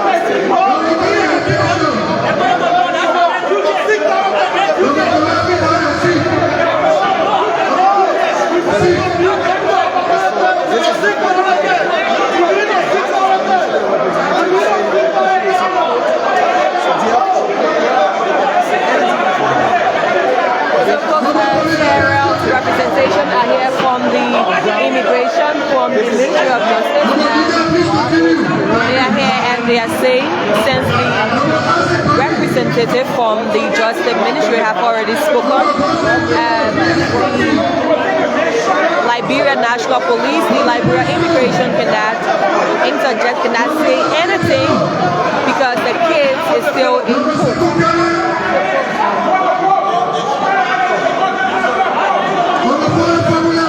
The victim, Romo Davis, is still here along with his family.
Speaker that has the right to take a stand for Mr. Speaker. Please take a stand. I will want to follow for you, sir. You said that this case or this matter is reported, so you cannot come in. Our colleagues, attention, please, be attentive. I will listen to which is from Liberia County. Why I want to follow for you is that when the case being in court, is it possible that you provide this body the charge sheets for the police and other documents that you process before going to court with? Is it possible to provide all those information, including the charge sheet?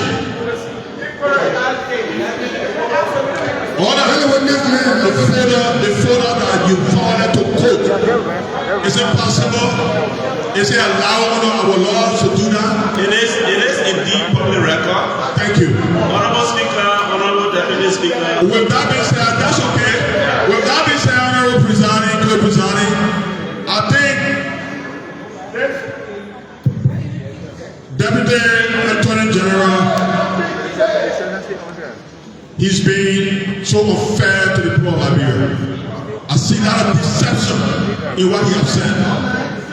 Knowing very well that this is a public document and he's supposed to bring a copy to us, I think that's what he would have done first. Instead of coming to stand before us and tell us you cannot speak to the matter, when you know that the document in your possession, you would have brought a copy to us. I think that's what he would have done. That's a complete deception to us. Thank you. Ava, please approach it. Ava, please approach it, presiding. While I take information from Omosoka. Omosoka information. Honorable Speaker, Honorable Deputy Speaker, distinguished colleagues. First, again, it baffles my mind why I recognize the fact that this court is before the courts, but it's totally unimaginable that per Article 13 of the Constitution that gave us right on outcome and certain steps that we have to take for certain 13B, the last sentence gave us option on a couple of things of certain behavior, the outcome of this behavior. Today, I don't understand whether we need to wait like Ebola took thousands of people in our presence until it hit home before we reacted and moved into action. And when COVID came, it has to kill many people before we move into action. We have seen a continual disregard for human value in this country from companies that whether it's gross negligence, simply mention, Liberians continue to lose their lives. We will have the canopy of few words and legal stuff and we cannot discuss. We must remember that this gentleman we are talking about is a member and a constituent of a district of our colleagues here. When will we come into action? My question to the Justice Minister is, please excuse my ignorance legally, but my question is somebody is in the condition where he is in. Is there anyone who takes responsibility to make sure that he is not going to lose his life? And that he's taking care of? Is the state taking care? Is the Justice Ministry of Immigration in charge? Who is in charge of this young man? Who's operating? Who knows whether he has internal bleeding and struggling right away before the court and the court's taking everywhere? I just need a clarification on that. Who is taking charge of him? Thank you.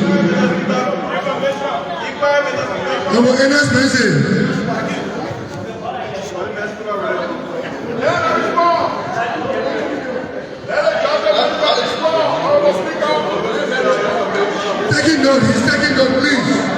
He's taking note.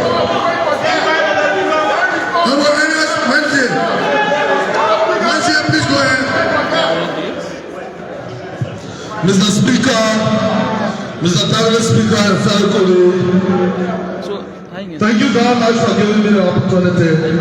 While it's true that the Justice Minister has spoken on the fact that this case is in court, but again, It's a golden opportunity for us as members of this body to seek clarity from the Ministry of Justice and all other bodies responsible on this matter.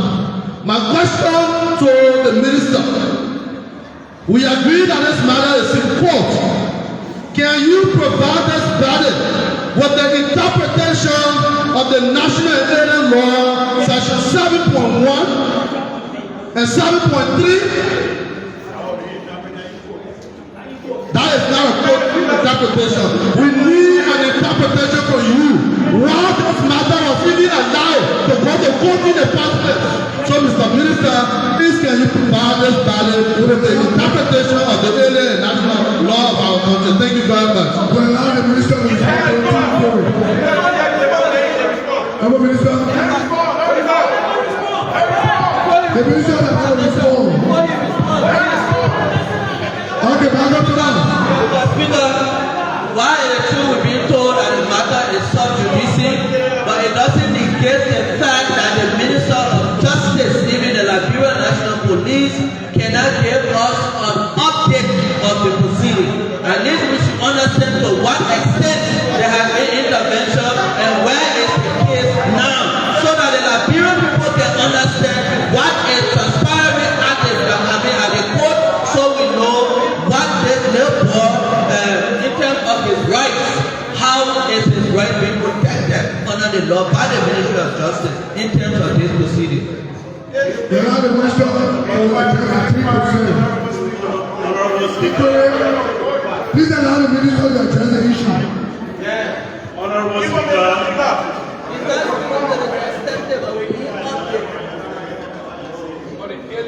Honorable Speaker, Honorable Deputy Speaker, Honorable members of the 55th Legislature, I will start with the last inquiry. Title 12 Executive Law, promulgated and approved May 1, 1972, published June 9, 1972, established Chapter 21, established the Ministry of Justice. The Ministry of Justice does not proffer opinion, whether advisory or not, to the legislature or the judiciary. The Ministry of Justice, by law, only proffer opinion to the executive. So I hope that is clear.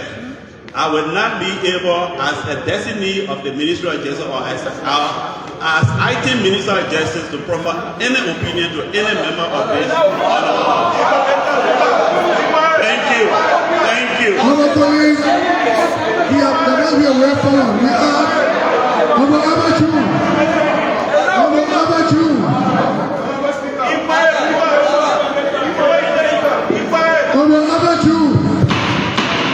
Thank you, Mr. President. Thank you, Mr. President. Mr. Co-President, Police. Mr. President,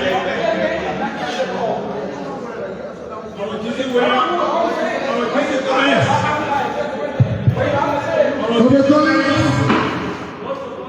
Kissy have the floor. Mr. Presiding, Mr. Co-Presiding, colleagues, let me remind us that a few months ago, one of our citizens was almost murdered. Her clothes were being slashed by an American. I just want the Ministry of Justice, who is considering this case to be prejudicial, to be in the know that we represent our people. There was a case, let me repeat, that one of our citizens' cloak was almost slashed. I don't know what's the position of the Ministry of Justice. Should we have another death, or should another Liberian citizen die on account of a foreigner, and then we accept it and when that person is released the next day, you see the person in another country and they have the opportunity to come back here. Mr. Presiding, Mr. Co-Presiding Police, I will work for the Ministry of Justice, particularly the witness, to read Article 21D, the phrase that says the legislature shall consider any action of such criminal. Yes, we want to agree that the matter is before the court, but it does not negate the fact that this body cannot also take an action, whether that action is contrary to that of the court. It doesn't negate the fact that we cannot take that action. And that's the action I'm praying for. So, Mr. Presiding, on the doctrine of due process, because we haven't given the witness the opportunity to due process, if we are to take action now, maybe it could be considered that we infringe on his fundamental and human right. I'm the proponent, I cannot be able to raise that motion, but if I were to raise that motion, there should be a committee set up to report of him one week where the proponent, where the witness will be given the opportunity to appear and give his side of the story. We ask our leader to bring the way forward. Inquiry. Okay, let's take an inquiry from Austin Taylor first. Austin Taylor, you have the floor for inquiry, then we move on to Gliga to make the way forward. Gliga, please approach the chair.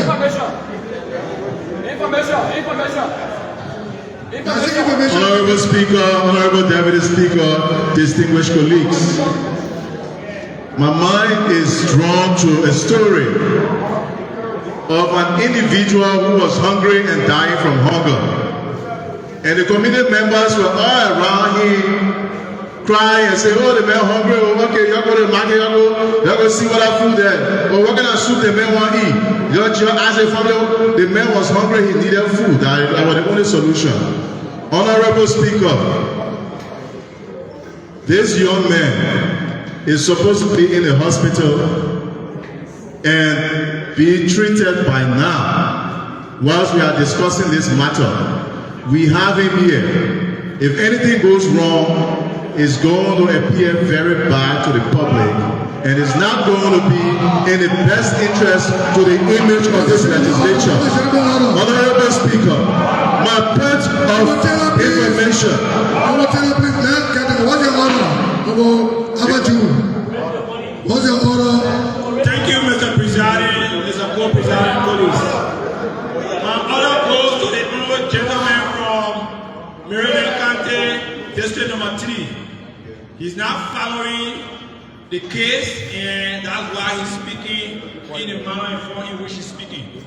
This victim was discharged from the Liberia Hospital, and he's been home almost a week now. So that's my order to my colleague. So, Honorable, you are telling me that he's very well.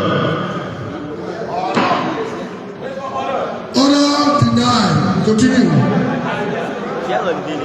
Honorable Speaker, we just saw the young man being brought here. His shirt was removed, that he's not well. It's surprising that we're hearing that he's very well and he was treated. However, my point of information here is that this case, since it is in court, this matter needs to be referred to the Committee on Judiciary and on Health so that they follow up with the development of the case and with the health of this young man. That is my point of information.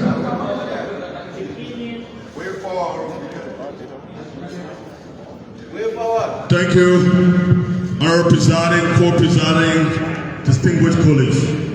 Before the way forward, Honorable Presiding, I'm standing here a bit confused and wondering over the statement from the Deputy Minister. The Deputy Minister, to some extent, has pushed this body to invoke Article 44 of our Constitution, if he's not aware. I think his comment, his statement yesterday is impeding our legislative function. Order the way forward, please. I want to say, Honorable President, before the way forward, I just want to remind you that. On the Thank you. Article 44. Please proceed. Honorable President, having listened to all of the speakers, and one key thing for Honorable Jones, I talked about doctrine of due process. I think that's one key thing that we have all considered today in the deliberation. Having said that, under that doctrine, I move, and if I can obtain a second, that this matter be sent to our committee, two committees, the Committee on Judiciary and Committee on Health, to allow the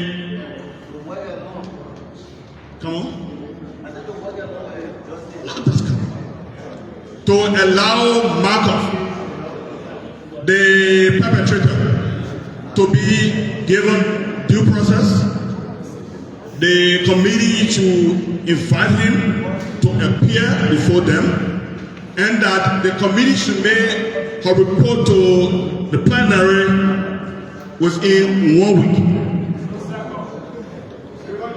With the motion proper being seconded, are you all ready to vote? Already, Omoseku Kenneth. Help.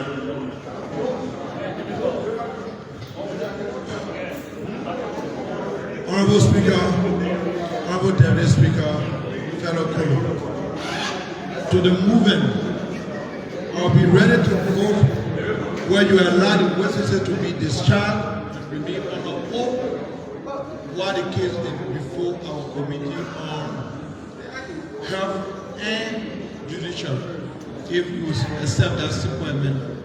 Honorable, if I'm hearing you right, that they are also, or they should be encouraged to also appear before the committee during the process.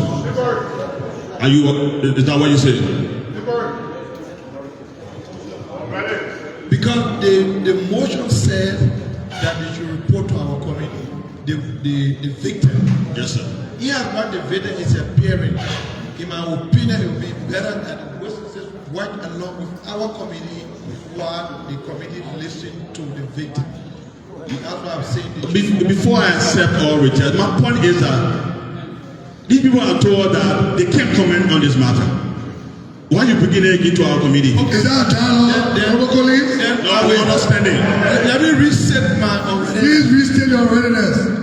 To the movement, I'll be ready to vote that the committee invite the victim and report to her in 2 weeks' time to allow to give her an informed position which will enable us to take a better position. 1 week. So accept. Honorable Samuel Dan, Maya Dan. Mr. Presiding, co-presiding distinguished colleagues, my readiness comes as an inquiry. I would like for the Judiciary Committee to provide guidance for us.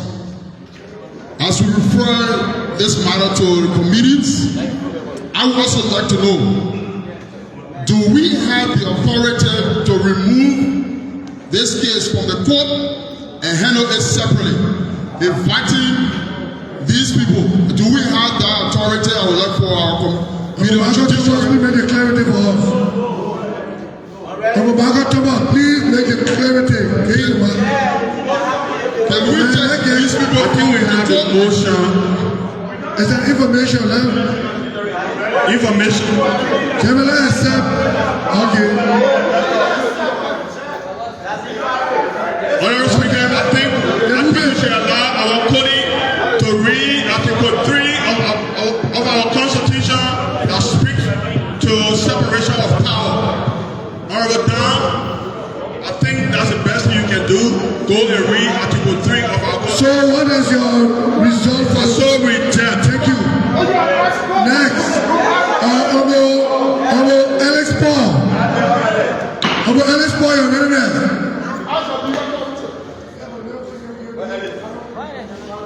Yeah, man. Yeah, man. Honorable Speaker, distinguished colleagues, to the movement.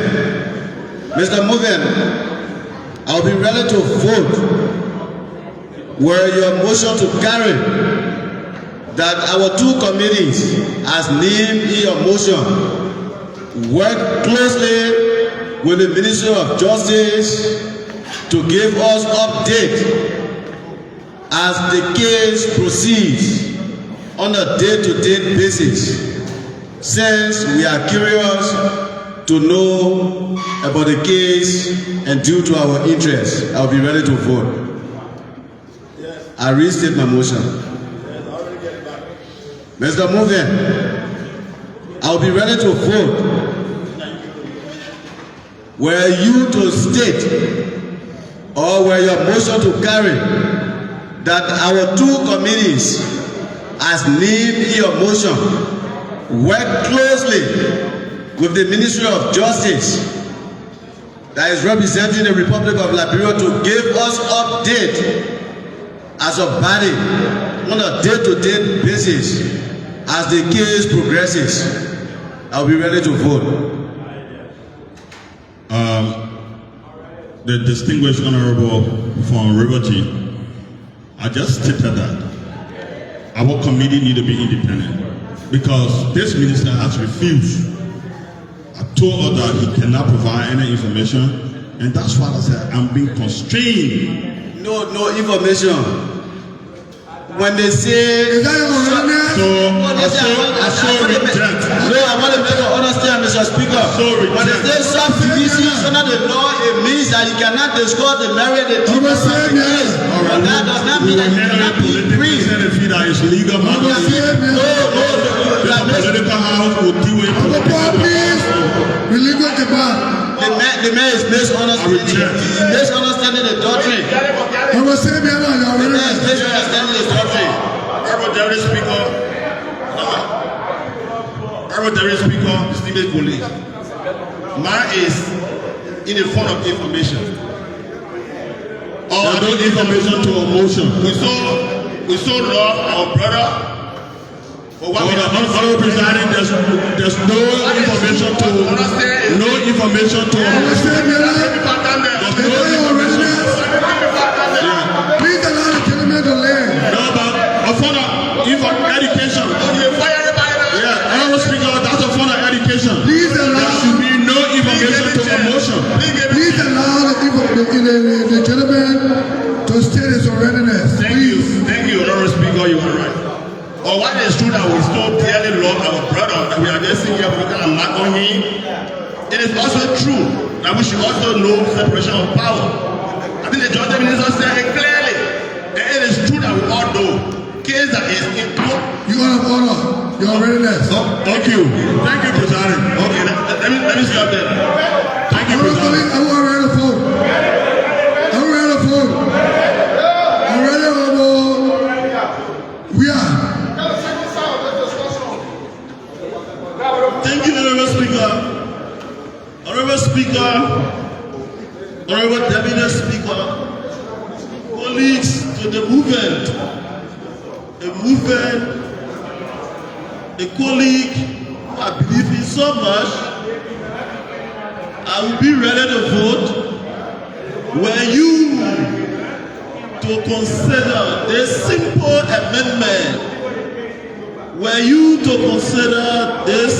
amendment, considering that since the onset of the legislature hindering this matter, we are always invited the Ministry of Foreign Affairs. I'll be ready to vote for you to add the Committee on Foreign Affairs as we proceed. I so accept. I will call you all the amendment. Are you all ready to vote? I will ask Augustine Cholo. Thank you, Mr. Speaker. Honorable Speaker, Honorable Deputy Speaker, distinguished colleagues. I will be ready to vote if we can allow the witness to speak to the communications that were placed on the table concerning debt issues in Lofa County. That's the second phase. But indeed, when we are proceeding, we are almost ending. We get so I just reflect that to you. We are clamoring for the first communication. All right, thank you.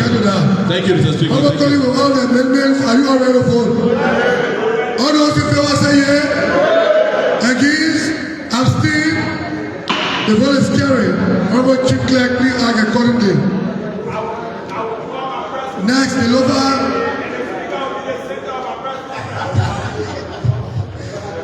issue. Can we allow the minister to? The proponent, please give us brief. The proponent. So, folks, the case with the victim Momo Cyrus has been clarified for now. So the Deputy Minister for Justice says Honorable Speaker, Honorable Deputy Speaker, my distinguished colleagues, the case is still in court. There's a communication on the floor concerning the next issue, numerous debt issues emanating from Lofa County. And lawmakers will give a brief.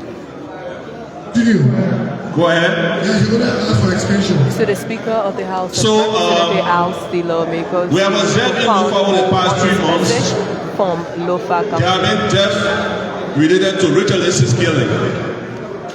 And what have allowed me to write this communication is that in full sequence, death had taken place and there's no redress for the security apparatus to tell of the status of these cases. One of those have been one of the perpetrators that were put into a police cell and was found dead, hung on the road. Our people in Lofa and other part of Liberia want to know exactly what is the status of these cases because this has led to the destruction of public property in the past time. So, Mr. Speaker, Mr. Deputy Speaker, Martin Police, I'm happy that the witnesses are here and they can also speak to this because we have a case where somebody is alive and we are still prejudging those cases. But these people are not alive no more. We want to hear from them exactly what is the status of these cases so that our people can be abreast. Thank you. So we now move on to the witnesses. First we start with the minister to please address the issue emanating from Lofa County.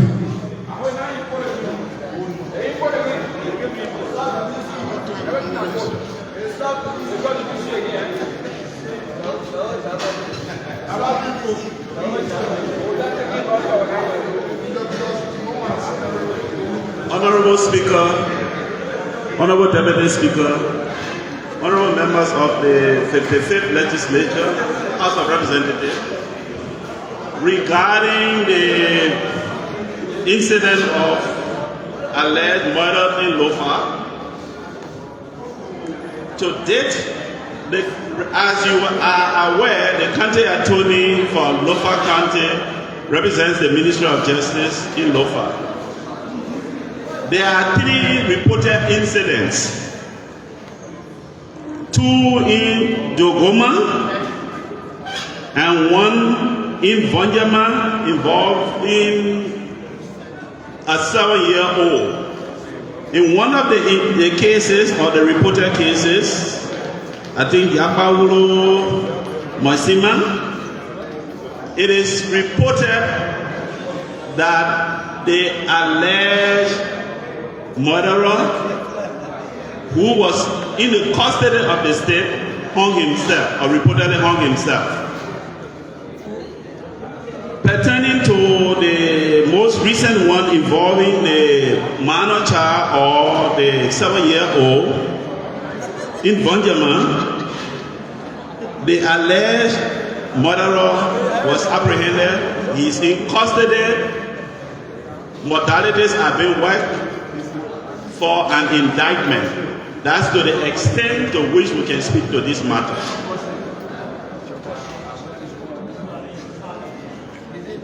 Honorable Speaker, Honorable Deputy Speaker, that's the submission I am able to make at the moment. Thank you. So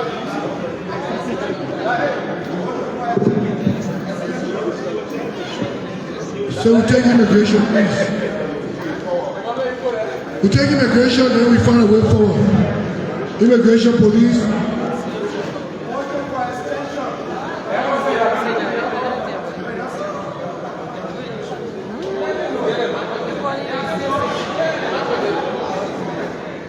The witnesses, does the statement of the minister represent all of you? No one the minister just spoke about maybe got all of issues immediately from low for your well out.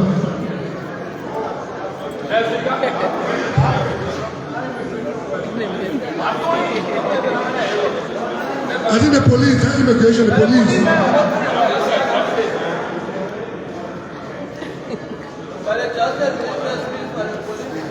That's what I asked.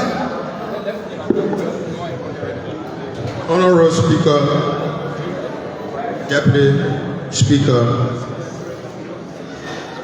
representatives of the 55th Legislature. My name is Samuel Frank, and I'm the Deputy Inspector General of Police for Crime Services. This matter involving a lady that was murdered on the 31st of December by the name of Mayoka. That issue was investigated and the matter was charged to court. There were 4 suspects that were arrested in the case. While investigation was ongoing, one of the suspects by the name of Yakawlo allegedly committed suicide in our cell, in our police cell. Based on that, the administration of the Liberia National Police took action because the suspects were in our custody and that happened in our cell allegedly. So the command, to include the police commander and the crime services department investigator or the commander, were removed, subsequently suspended, and now face administrative hearings by the Professional Standard Division of the Liberia National Police. In addition to that, the Inspector General have written the Attorney General of the Republic of Liberia, the Minister of Justice, that the remains of Yakawlo, who allegedly committed suicide in our holding cell, autopsy be performed on her body. And the Minister just spoke to the issue of the 7-year-old where a document is being prepared. I think there was another issue that blew alarm wherein the child, 13-year-old child, were located from one of the villages and reunited with the family.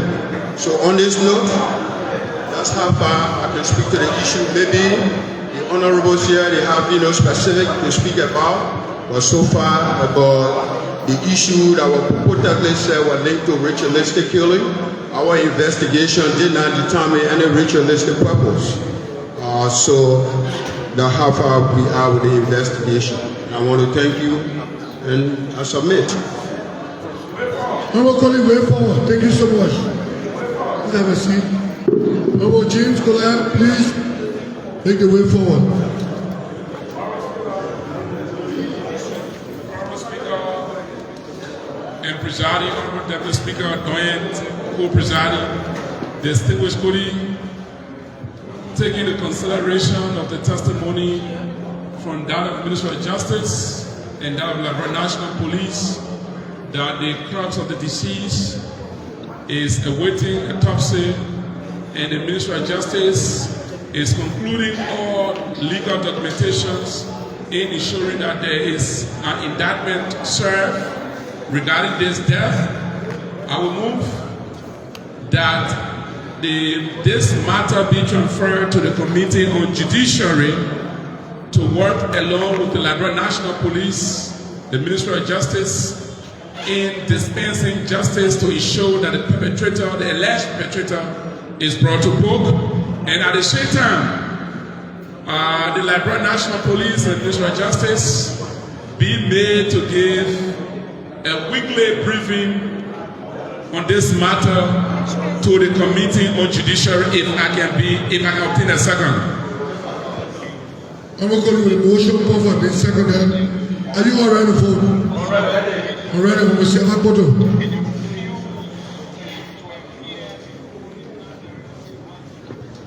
Honorable Speaker, Honorable Deputy, Honorable colleagues, to the movement, please listen. I'll be ready to vote where you, because this is a very sensitive issue, gentlemen. I'll be ready to vote.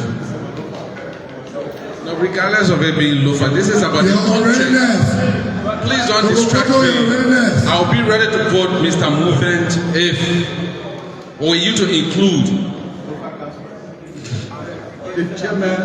that the Committee on National Security be involved, because this has to do with security issue in our country.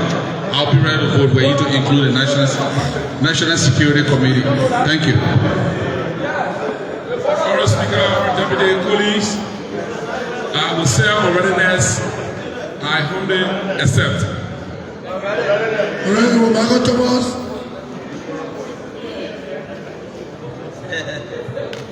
Speaker, Deputy Speaker, the movement, colleagues, I will be ready to vote if we can allow the witnesses here today to officially transmit their testimony into written communication to plenary in order to form part of our records. I will be ready to vote if we can accept that amendment before the committee can take siege.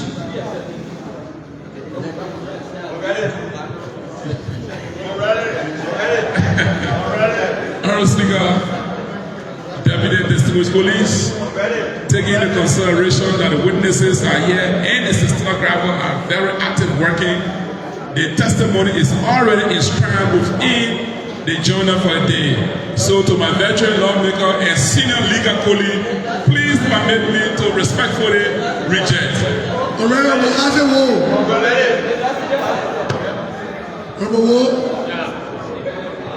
Honorable Speaker, Honorable Deputy Speaker, distinguished colleagues, I'll be ready to vote if the simple amendment can be made that the Committee on Internal Affairs be added, because we want the local government authority to play a very major role so that we can have the outcome that we deserve. Mr. Speaker, Mr. Deputy colleagues, on readiness coming from a senior colleague, who am I to reject? It is hereby 1 million times accepted. With all the amendment, are you all ready to vote? All those in favor say yea. Yeah. Against? Abstain? The vote is carried. Honorable Chief Clerk, please act accordingly. One of the charged witnesses, we ask the Sergeant. The Sergeant, please discharge our witnesses.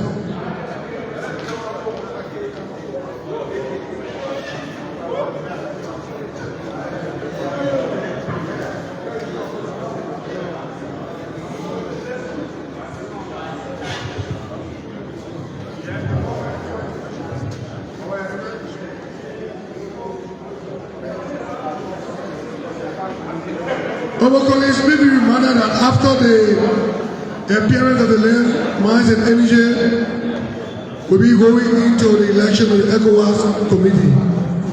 So please be attentive and please be in readiness to have our election. So we urge our next witnesses to please take the stand.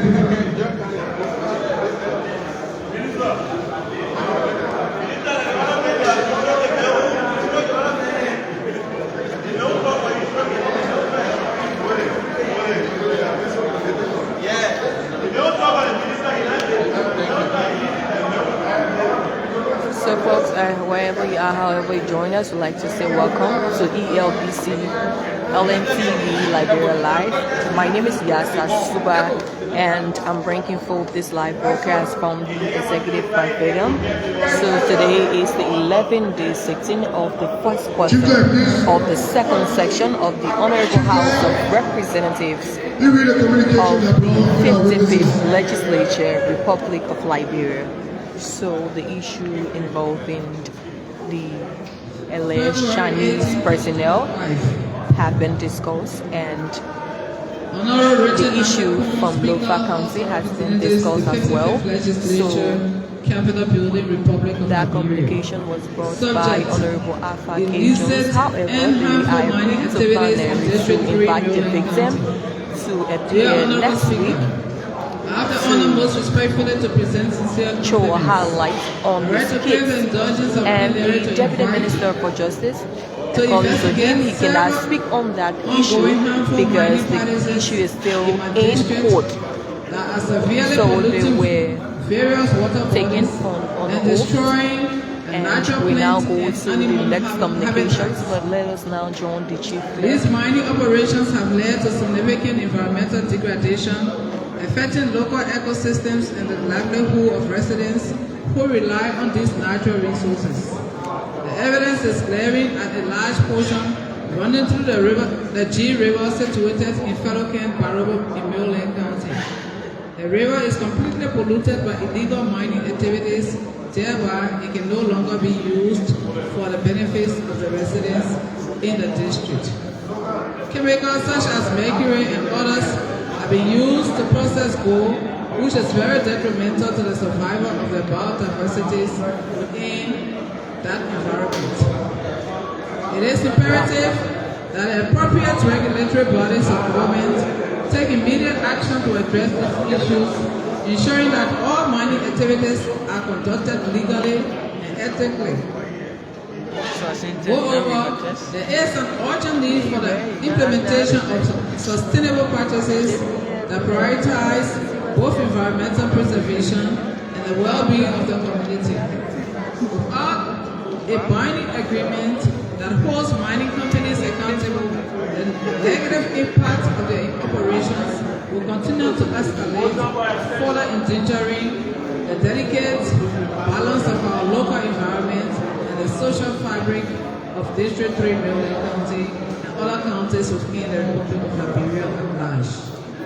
Addressing these concerns in the plenary section is crucial for fostering a collaborative approach to the challenges posed by illegal mining and ensuring that the rights and interests of communities are safeguarded.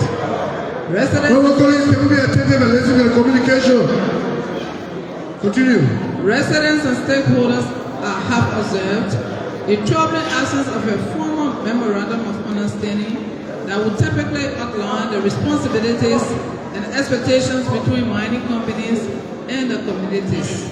This lack of agreement not only raises concern about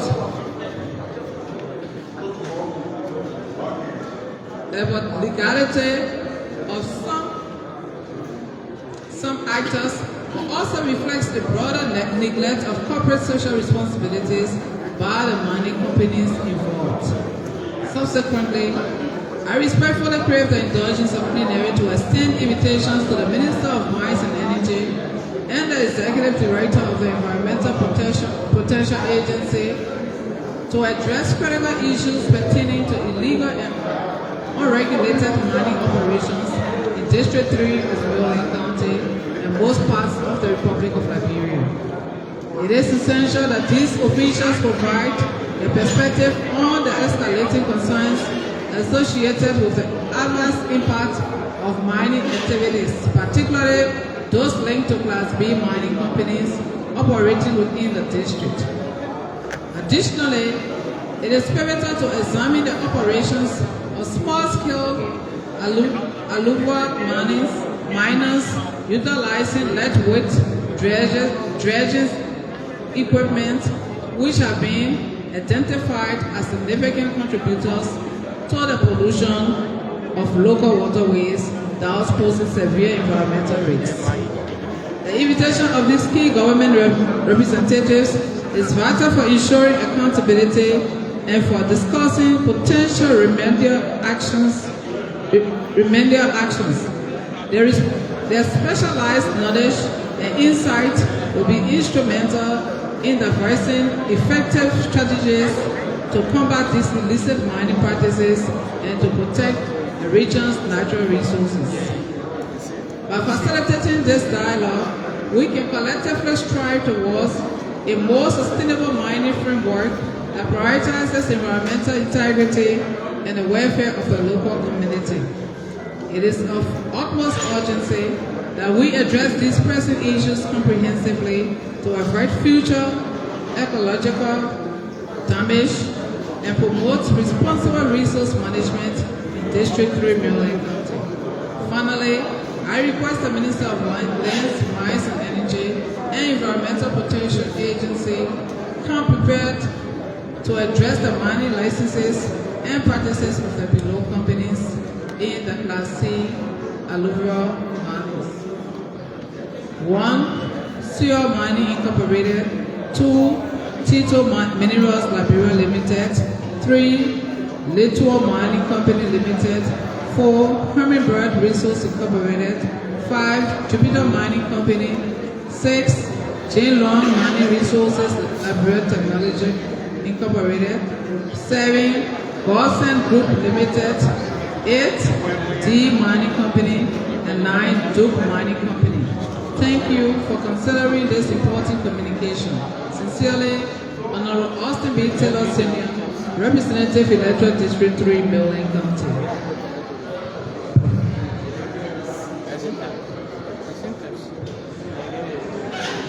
Communication to the Minister of Mines and Energy. Honorable Minister, Ministry of Mines and Energy, Capitol Hill, Monrovia, Liberia. Dear Honorable Minister, I present compliments and write by directive of the Honorable House of Representatives in section to invite you to appear before this plenary on Tuesday, February 25, 2025 at 10 a.m. Honorable Minister, you are expected to address the alleged illicit and harmful mining activities being carried out in District 3, Maryland County. According to Honorable Austin B. Taylor, the People's Deputy of the District, as mentioned in a communication addressed to plenary, the attached list of miners' operations have led to significant environmental degradation, affecting local ecosystem and the livelihood of residents, and severely polluting various water bodies with chemicals such as mercury used to process gold and other minerals. In view of the aforesaid, you are to urgently address the corresponding license issues of the mining companies, account for their contracts, social responsibilities to the affected communities. You will further explain the categories of licenses of the attached companies in the Class C alluvial miners. Thanks for your utmost consideration in the premise. Sincerely, Mildred and Sayon, Chief Clerk.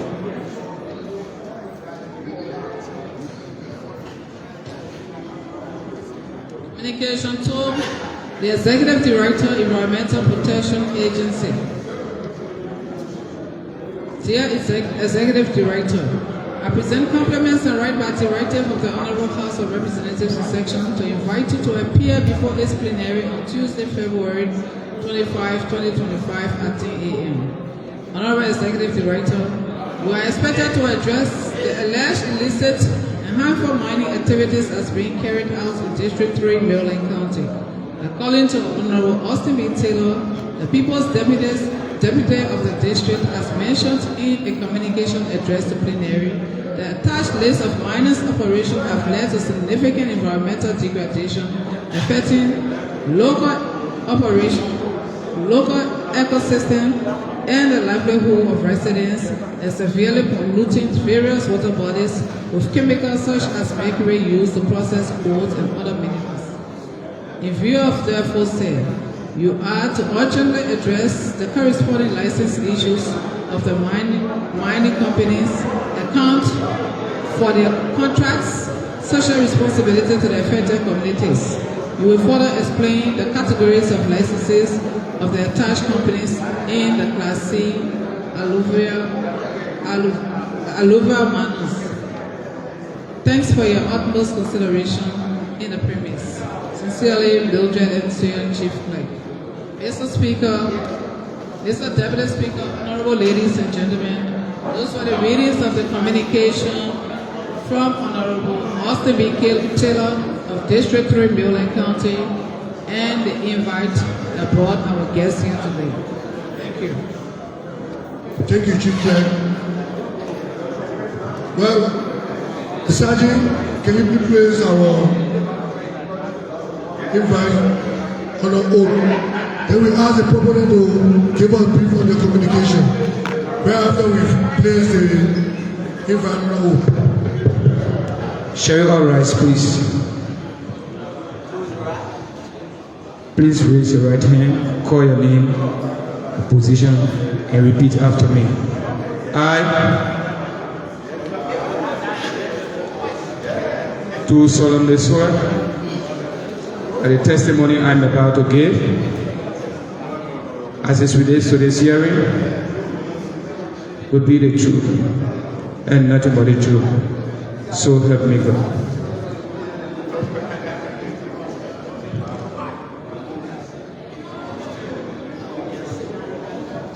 Can they have your seats? Mr. Speaker, Honorable Deputy Speaker, and my distinguished honorable ladies and gentlemen, the witnesses are hereby qualified for today's hearing. Thank you very much. Thank you so much. To the proponent of the communication, Honorable Austin Taylor, can you please brief us on their communication? Honorable Speaker, Honorable Deputy Speaker, and distinguished colleagues, the issue of bad mining practices, illegal mining, is a common issue amongst various counties in this country. There are people who are just in those bushes and on the lakes and waters in our various districts that are mining. There are various categories of these people. We have one category who mostly are Chinese, and we don't know whether most of these people have licenses to operate. They do not talk to anybody. They don't have offices, so we don't know how they get into the districts to start mining. We've confronted EPA. We are still waiting to see whether these people have environmental permits, because from the activities, Honorable Speaker and distinguished colleagues, you realize that these people are mining and most of the waterways are completely polluted.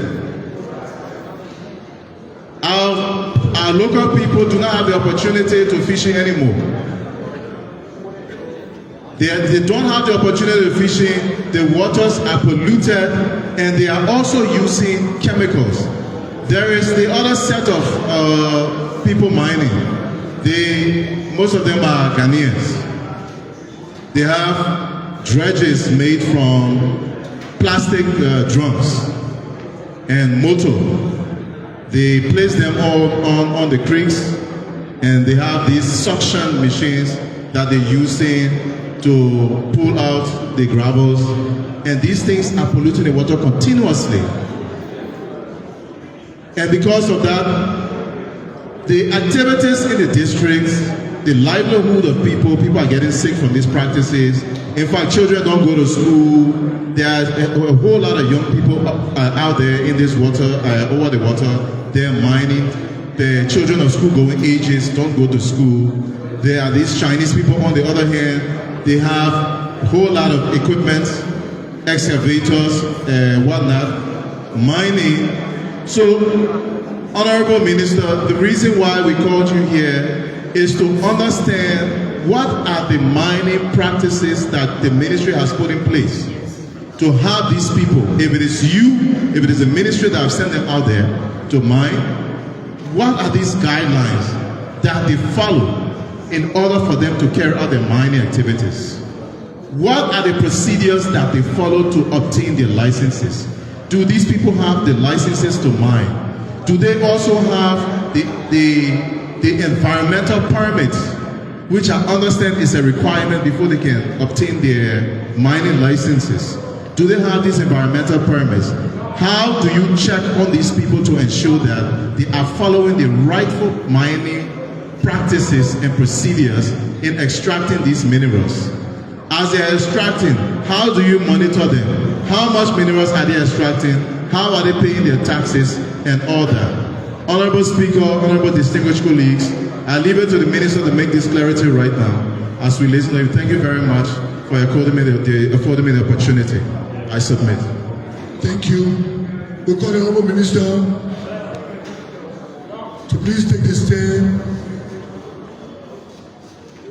Honourable Minister.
Honorable Speaker, Honorable Deputy Speaker, and distinguished honorable members of this House, of the House of Representatives, thank you for the invitation. And as this august body rightly knows, and we share the sentiment,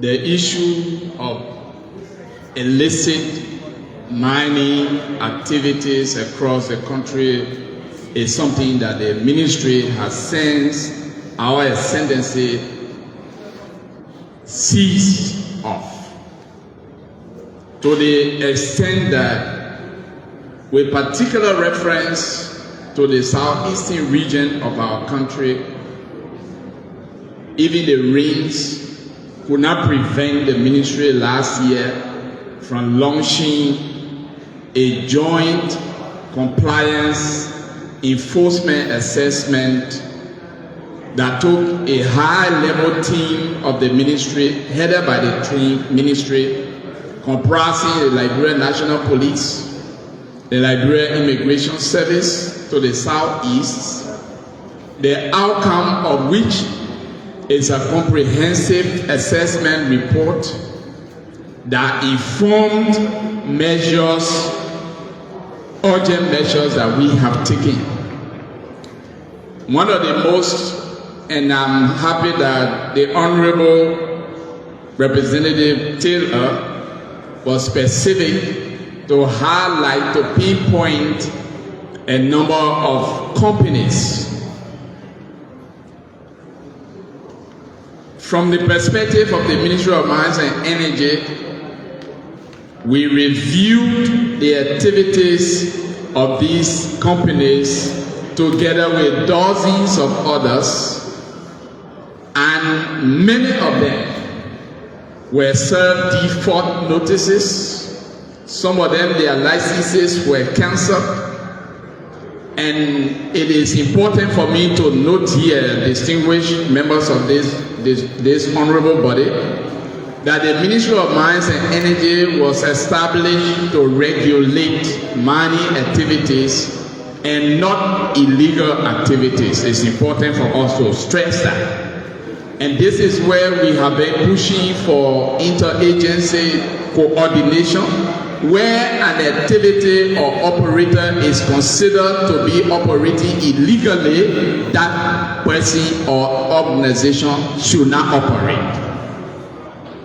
The ministry is responsible to regulate licensed operators, and it's important we regulate licensed operators, and there are procedures for that. Where an operator is considered by our own evaluation not to be acting in consonance with the requirements of the law, we SSR, that's when we come in to hold our operator accountable.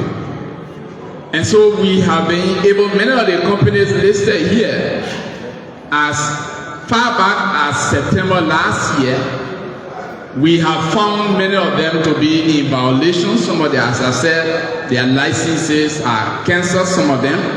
Others have default notices. And again, fortunately for us, and as we all agree, we are also working within the limits of the law.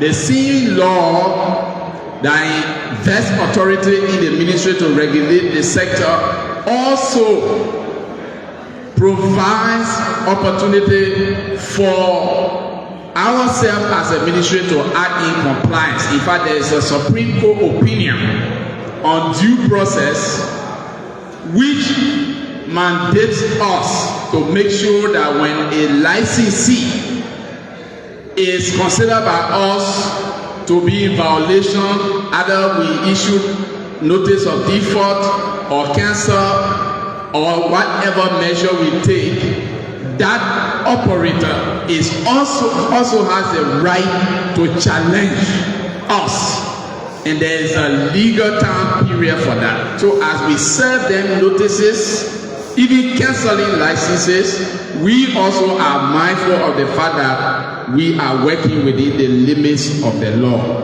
We check the clock, we check the timeline. But what we have continued to stress to local government authorities and communities is when companies or individuals come to the communities and begin to operate, you are required to ask them, they are supposed to display, and the licenses should not be in their files. The licenses must be displayed for communities to know, local government authorities to know, for the police to know. In fact, that is why we are intensifying our effort to be more visible in the county. So, Honorable Speaker, Honorable Deputy Speaker, and honorable distinguished members of this house, we also work with the EPA, and this is where, because the EPA does have a role to play, and even on the question of foreigners, that's where the Ministry of Justice also comes in.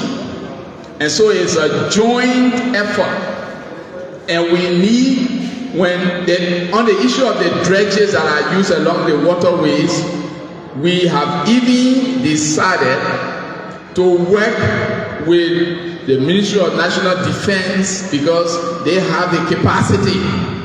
The ministry doesn't have boats, and to control the marine bodies of our country, the Defense Ministry has a role to play. So when we improve our coordination with these different institutions, then we can be more effective. But I will submit here that the companies listed here, which is a very legitimate concern, we have sent them notices as much as the law requires us to do, and at the appropriate time, when the statutory time period allowed has expired, we as a ministry will act as required. Where it has to do with an MDA, it becomes a different issue, because one of the companies mentioned has an MDA, a Mineral Development Agreement. That's the Hummingbird Resources. They have an MDA. What we as a ministry have done is, Now we have challenged them to declare production area, because after exploration, when you shall have been granted an MTA, you have to declare production area. So that's where Hummingbird Resources and ourselves are at the moment. We are expecting them to submit that to us as quickly as possible. And even where they don't, we will engage them. But I will submit, Honorable Speaker and Honorable Deputy Speaker and distinguished members of this House on this particular matter. But it is true, and no gainsaying that illicit mining activities are a problem for us. They affect us as a country, not just the ecosystem, but there's also, we are losing revenue. And so the more vigilant we become as a ministry, the more effective, the more collaborative we are, the better it is for us as a country. So thank you, I submit. Thank you, Mr. Speaker. Mr. Minister, please have a seat. We now ask a way forward. EPA.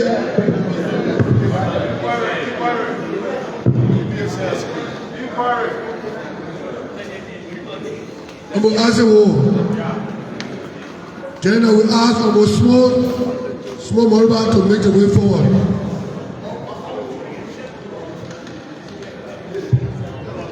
Honorable Speaker, Honorable Deputy Speaker, distinguished colleagues. My question goes to the Minister. Mr. Minister, I want you to please provide clarity. Most of the Southeasterners listening to this proceeding, we want to know, or we want clarity concerning the Ghanaians' money, what they call Ghana dredge. We continue to receive information that the Ghana dredge or the Ghanaian dredges are illegal. So I want you to please provide that clarity so that our people will clearly know which way to go when it comes to the Ghanaian dredges on their water. The Minister to address that concern. For now, we ask about small Moruba.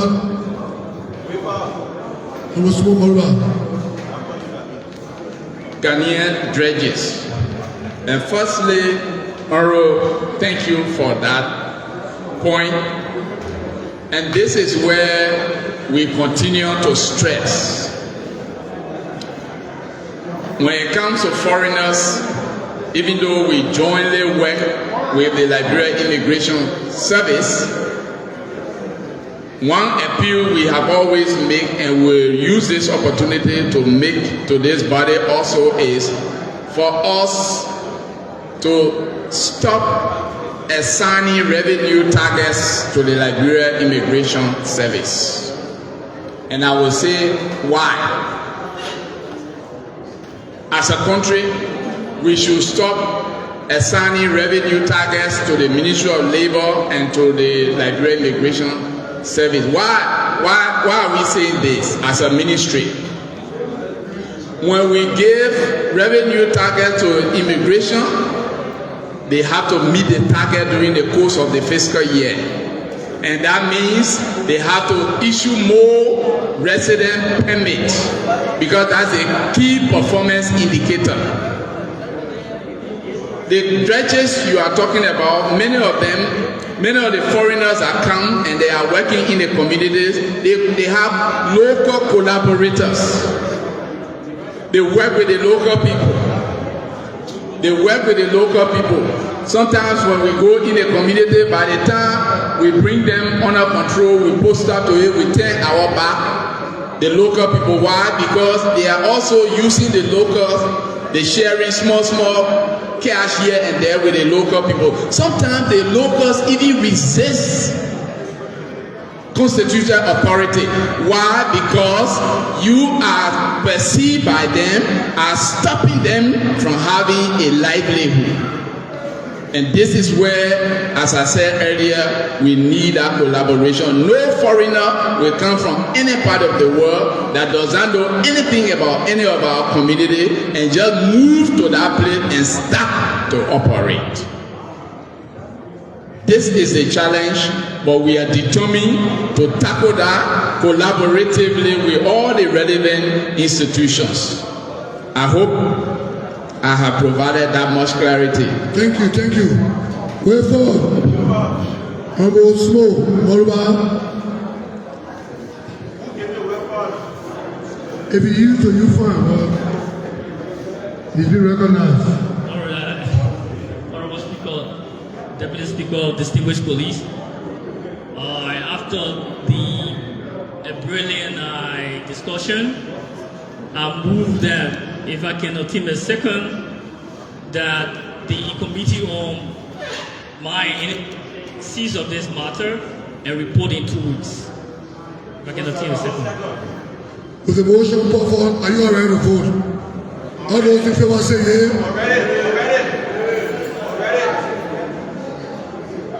Mr. Speaker, Mr. Deputy Speaker, distinguished colleague, I will be ready to vote where the movement will accept that within the next 2 weeks, the Minister of Lands and Mines will be instructed to set up a task force to move on all of the rivers that have been polluted by people with drugs and get them off the water, and if need be, they use the law to prosecute them, if you can accept that.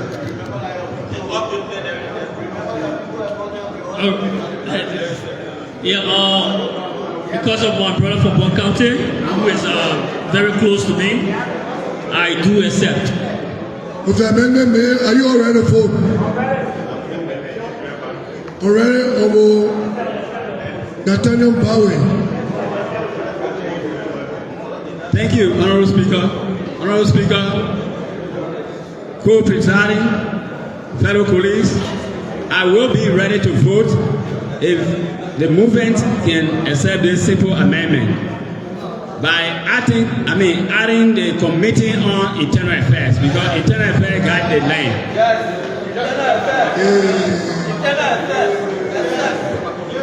To the movement.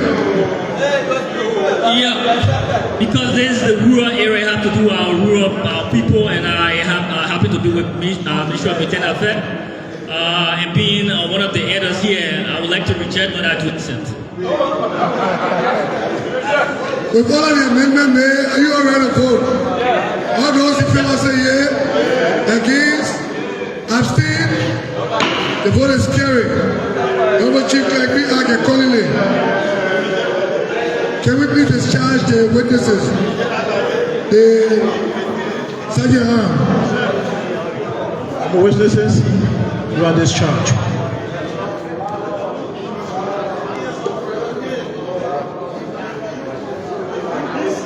Honorable Chief Clerk, can you please read the communication? All the read from the court, the read. Election first? Okay, now.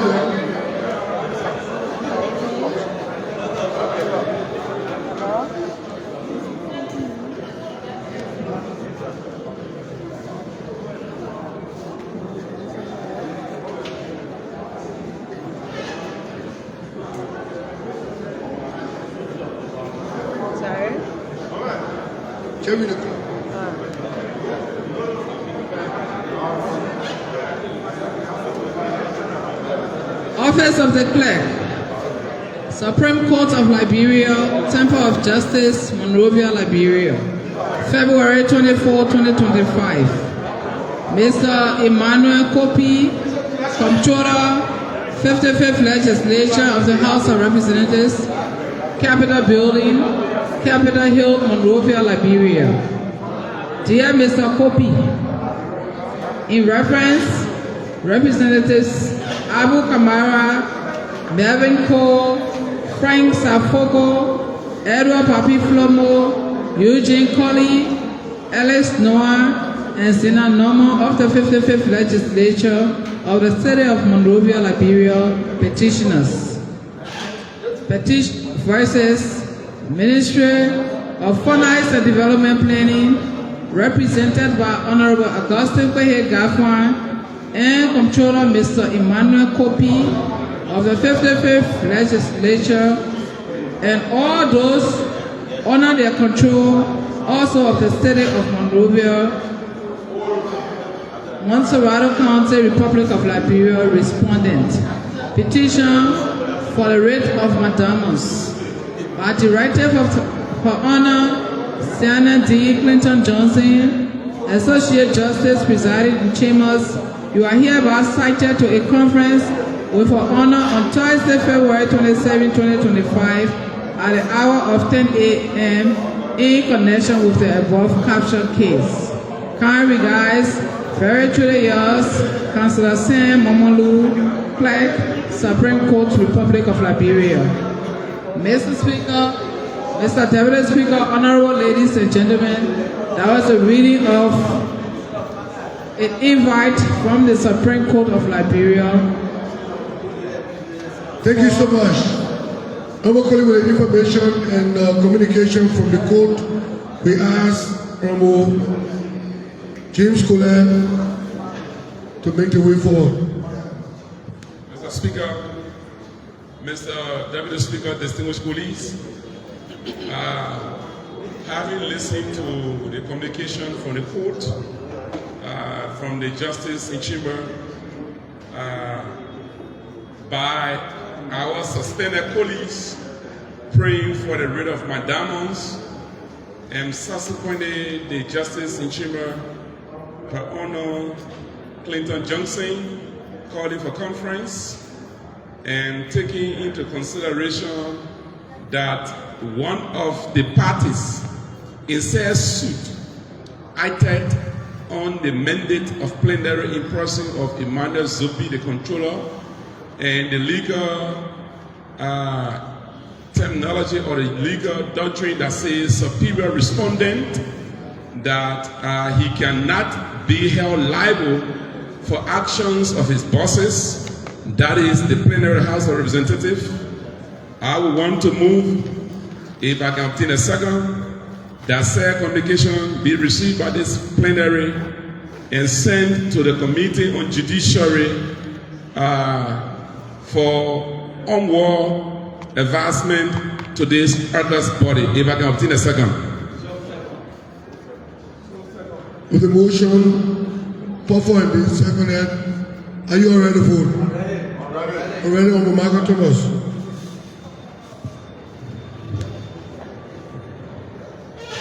Speaker, Deputy Speaker, fellow colleagues, to the movement, I will be ready to vote owing to the fact that there is a pending conference that is earmarked as per that document. I will be ready to vote that the legal department and the Committee on Judiciary be officially instructed or mandated by plenary to make the full representation as it relates to the matter.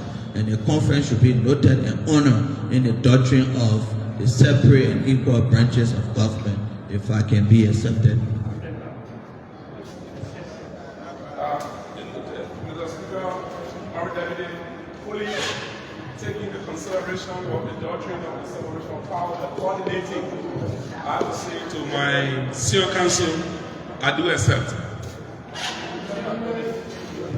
With the amendment made, are you all ready to vote? All those in favor say yea. Against? Abstain? The vote is carried. Honorable Chief Clerk, we act accordingly. We now move on to election of our ECOWAS members. So please read the guideline.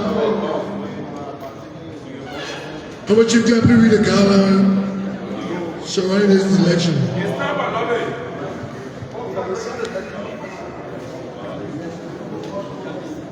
Election guidelines for the election of Liberia's representatives to the ECOWAS Economic Community of West African States Parliament from the House of Representatives. 1. The presiding officer will make a declaration of vacancy for the slot of the House of Representatives at the ECOWAS Parliament. 2. Nomination of candidate or candidates for the slots of the House of Representatives will be done by members from the floor. 3. A motion to close the nomination will be made and tried on the floor. 4.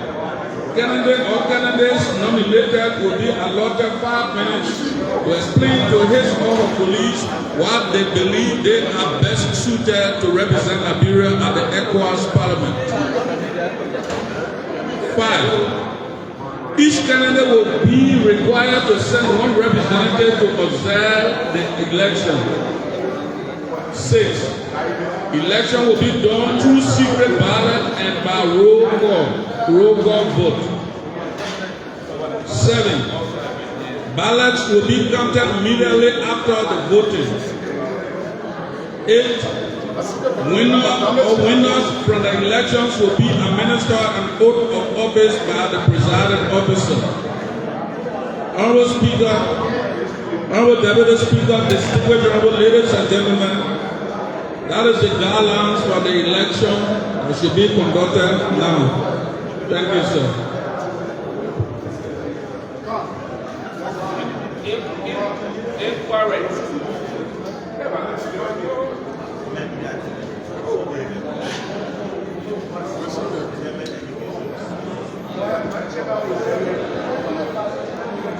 Honorable colleagues, according to the guideline,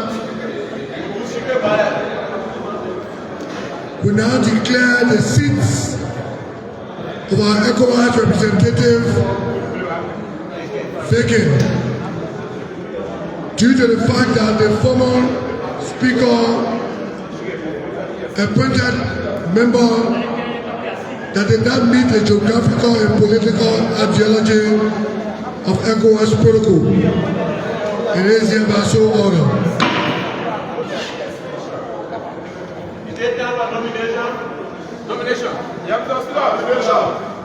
I recognize our colleague first for nomination and proceed to other colleagues.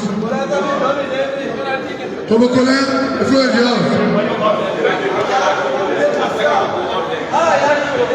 Honorable Speaker, Honorable Deputy, distinguished colleagues,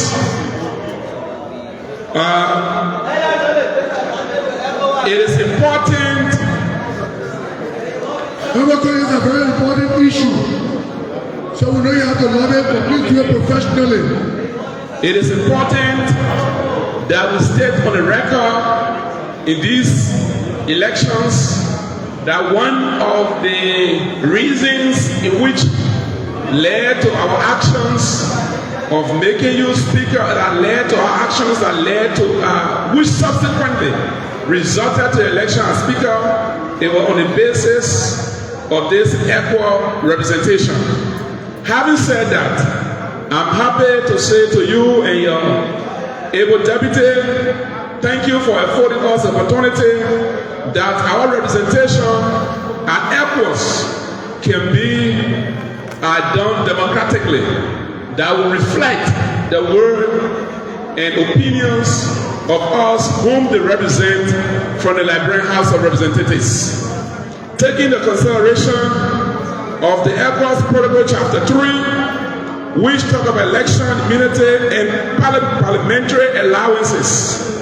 Coming to Article 18, election terms of office and vacancies.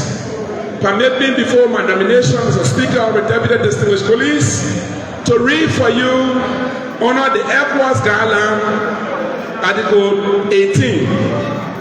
18A says, representatives shall be elected by direct universal sovereignty by the citizens of member states. B said the representation of each member state shall reflect as much as possible the political configuration of the state. And EC said each member state shall ensure at least 30% female representation in their parliamentary delegation. And taking into consideration that Liberia, it has been a precedent that we have election for our delegates, or a resolution which wasn't met, taking all to this far I would want to nominate the following on the basis of the fulfillment of Article 18 of the ECOWAS Protocol, satisfying the political configuration of the state, satisfying the 30% female representation, and satisfying the clause that said that they must be voted by a member of that state against said bad draft. I take into consideration there are 3 persons to be sent. Mr. Speaker, Mr. Deputy Distinguished Colleagues, I would want to nominate the following. 1. Honorable Samson Wea as the representation of the major political party in Liberia, the Congress for Democratic Change.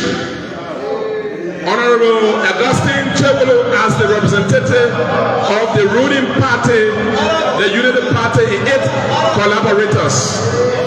And Honorable Member Brice Mensah as the representation of the independent candidates, taking the consideration of the political configuration of our state.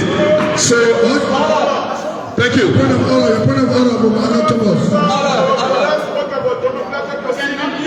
Mr. Speaker, I'm coming on the point of order. Please allow the I will yield to you. Please allow. Honorable Speaker, Honorable Deputy Speaker, distinguished colleagues. Honorable colleagues, today to talk about democratic proceeding, of which we all are here in the assembly today. We initially identified the action of the previous speaker to be illegal. We initially identified the action of the former speaker to be illegal by selecting those people that he said to ECOWAS, for which today we have declared the seat vacant and to put into place the right action. Nomination should be done by individual. We do agree it has to do with the political configuration as he spoke out. Your honor is noted. Your honor is noted. Your honor is noted. Colleague, please do one nomination. Your honor is noted. Honorable colleagues, let me be mindful of political configuration. So when the nomination is made for a particular person, the next nomination should not constitute a person that won for a major political party. So please be mindful of Article 18B that talks about political configuration. Honorable colleague, please nominate. Honorable Speaker, Honorable Deputy, before my nomination, let me say to my colleagues clearly in a loud tone, the procedure of a single parliament member nominating 3 is not a violation to any rule. However, for the sanity of today's setting, I must concur with the gavel to say I'm going to nominate an individual, but there was no violation. Having said that, permit me to satisfy the portion that talk about the political configuration and having the major opposition, the ruling establishment, dominated by independent lawmakers. In my mind said me about 13 to 15 lawmakers of independent, 19 or 18 independent lawmakers. That telling me that the other political parties, if you were to combine them, the independent will still have a voice. So that is to say to me, politically, the independent need to be recognized. Having said that, permit me to register to nominate one of the finest doctors of Bon County in person of Honorable Member Brice Mensah for the position of Liberia representative to the ECOWAS. Thank you. Honorable colleagues, while we accept the first nomination from Obokole that represents the 30% female, the nomination is now closed on a single candidate. If there's any other contrary nomination to Member Brice, we cannot entertain that. But we're going to do it one at a time. He's nominated Member Brice already as an independent candidate. Do we have any other independent candidate that want to contest against Member Brice? Any nomination for independent candidate? Obosoka. No, I recognize him for nomination.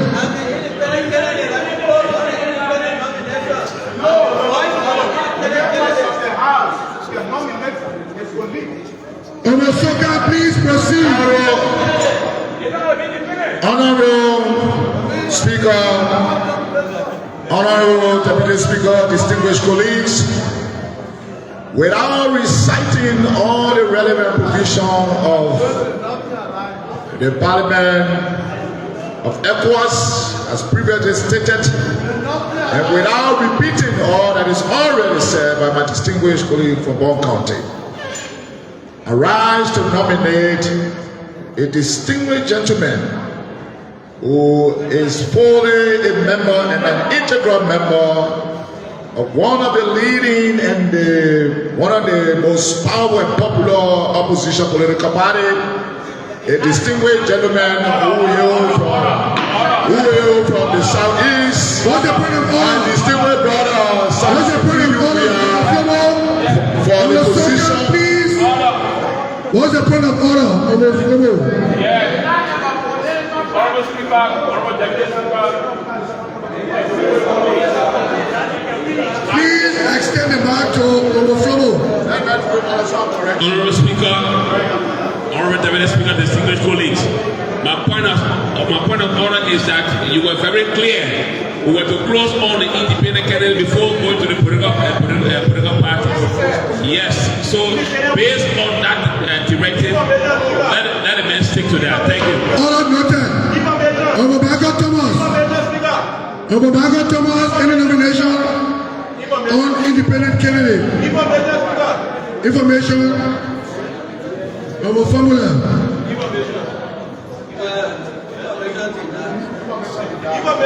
Mr. Speaker. Obabago Thomas, please proceed. Obabago Thomas, please proceed.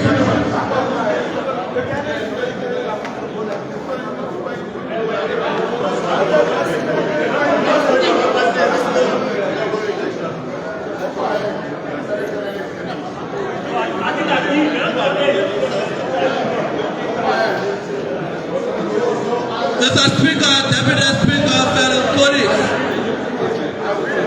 District 4, Maserado County, Tupo Road Soul Clinic is pleased here today, including the Bonafide community, is pleased to participate in this nomination process.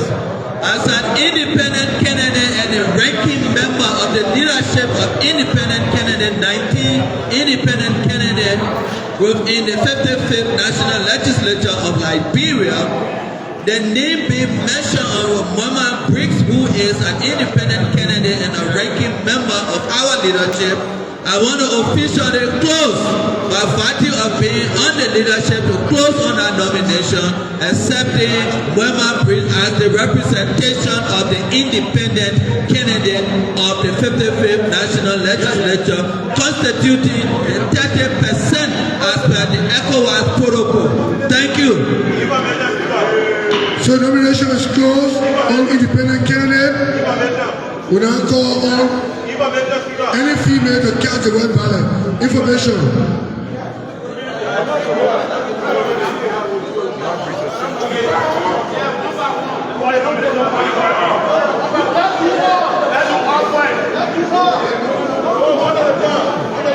Mr. Speaker, Deputy Speaker. Please come at 2. Speaker. Yeah. The information is that as independent candidate, we have endorsed them and there's no alternative candidate. As such, all independent candidates in here will work along with tested to the ballot, to a black ballot, and work there was a single ballot to endorse them as our candidate. We, the independent candidate, we are joined us to support them. Something look in the ballot box.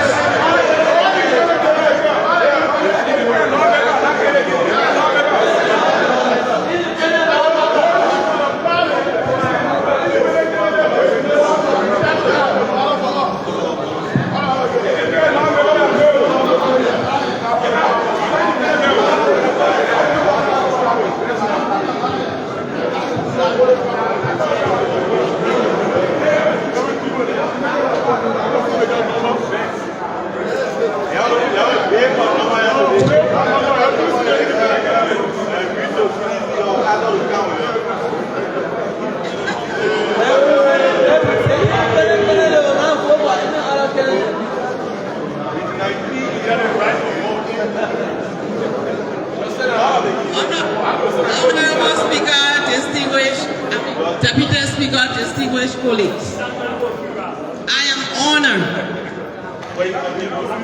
to cast a white ballot on behalf of Mema Breeze Mensa, independent candidate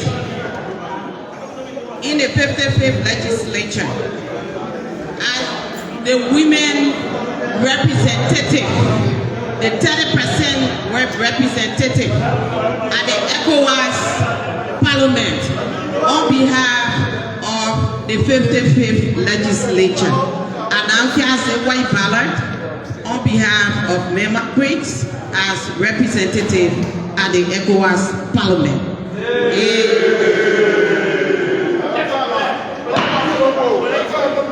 We now call on the chief clerk to please give us the result for the first election.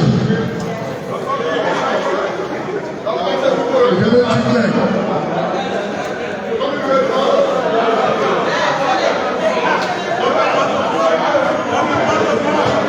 Honorable Speaker, Honorable Deputy Speaker, distinguished.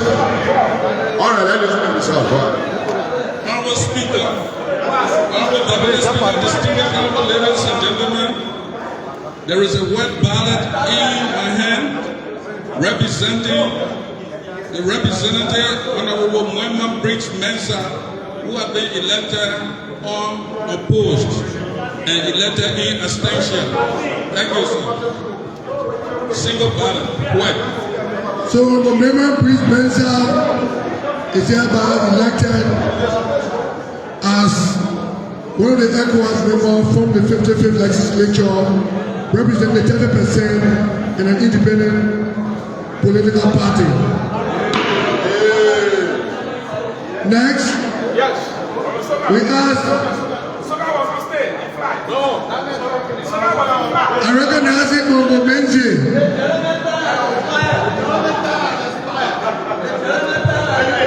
I recognize Mama Benji for the next nomination.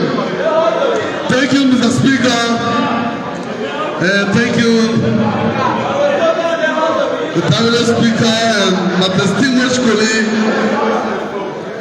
As member of the ruling establishment and the bona fide representative representing the people of District Number 4, Nima County on the MTR ticket, and also in support of the NAFTA Alliance, I rise to nominate my distinguished colleague, Honorable Augustine Choro of District Number 5, Nima County.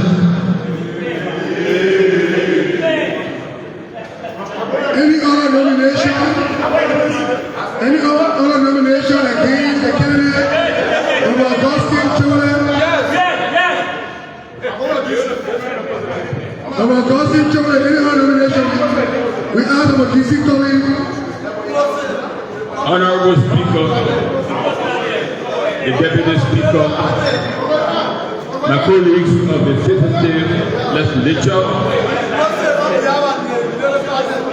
I, GCK Collins, representing the people of Electoral District Number 4, Lufa County, do hereby close the nomination of Honorable Augustine Chiro in the second. So we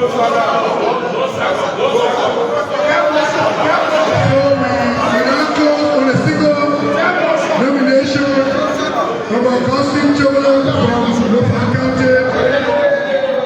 Also, a member of the Unity Party has been nominated unopposed. It's now time to cast the red ballot. We ask Honorable Salakoko to lead member in casting the ballot for the accepted election of Honorable Augustine Chole.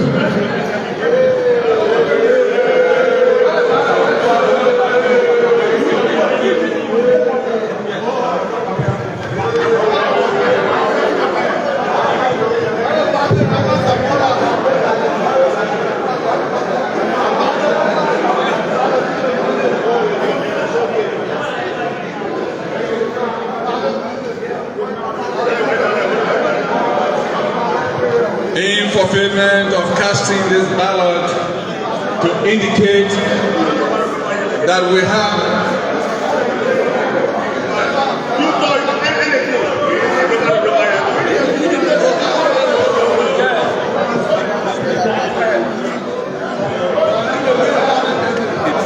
in fulfillment of casting this ballot will indicate that we have a lone candidate from the great Lofa County of District number 5. Thus, by electing him to go to ECOWAS Parliament, I hereby cast this white ballot on behalf of all of these Nothing Alliance representation here for the host of the legislature, the 55th legislature.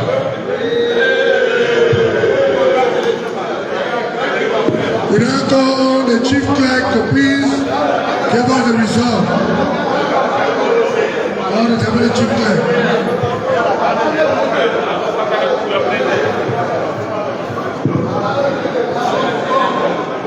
Honorable Speaker, Honorable Deputy Speaker, distinguished honorable ladies and gentlemen, there is a single ballot in the ballot box.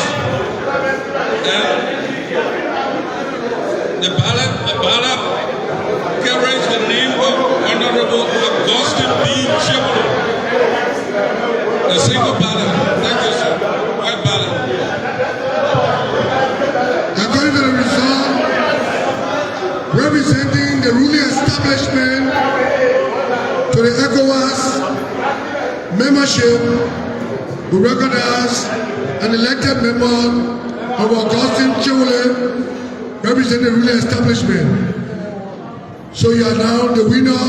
You are fully elected to the ECOWAS Parliament. Is hereby so ordered. We now open the nomination based on the ECOWAS protocol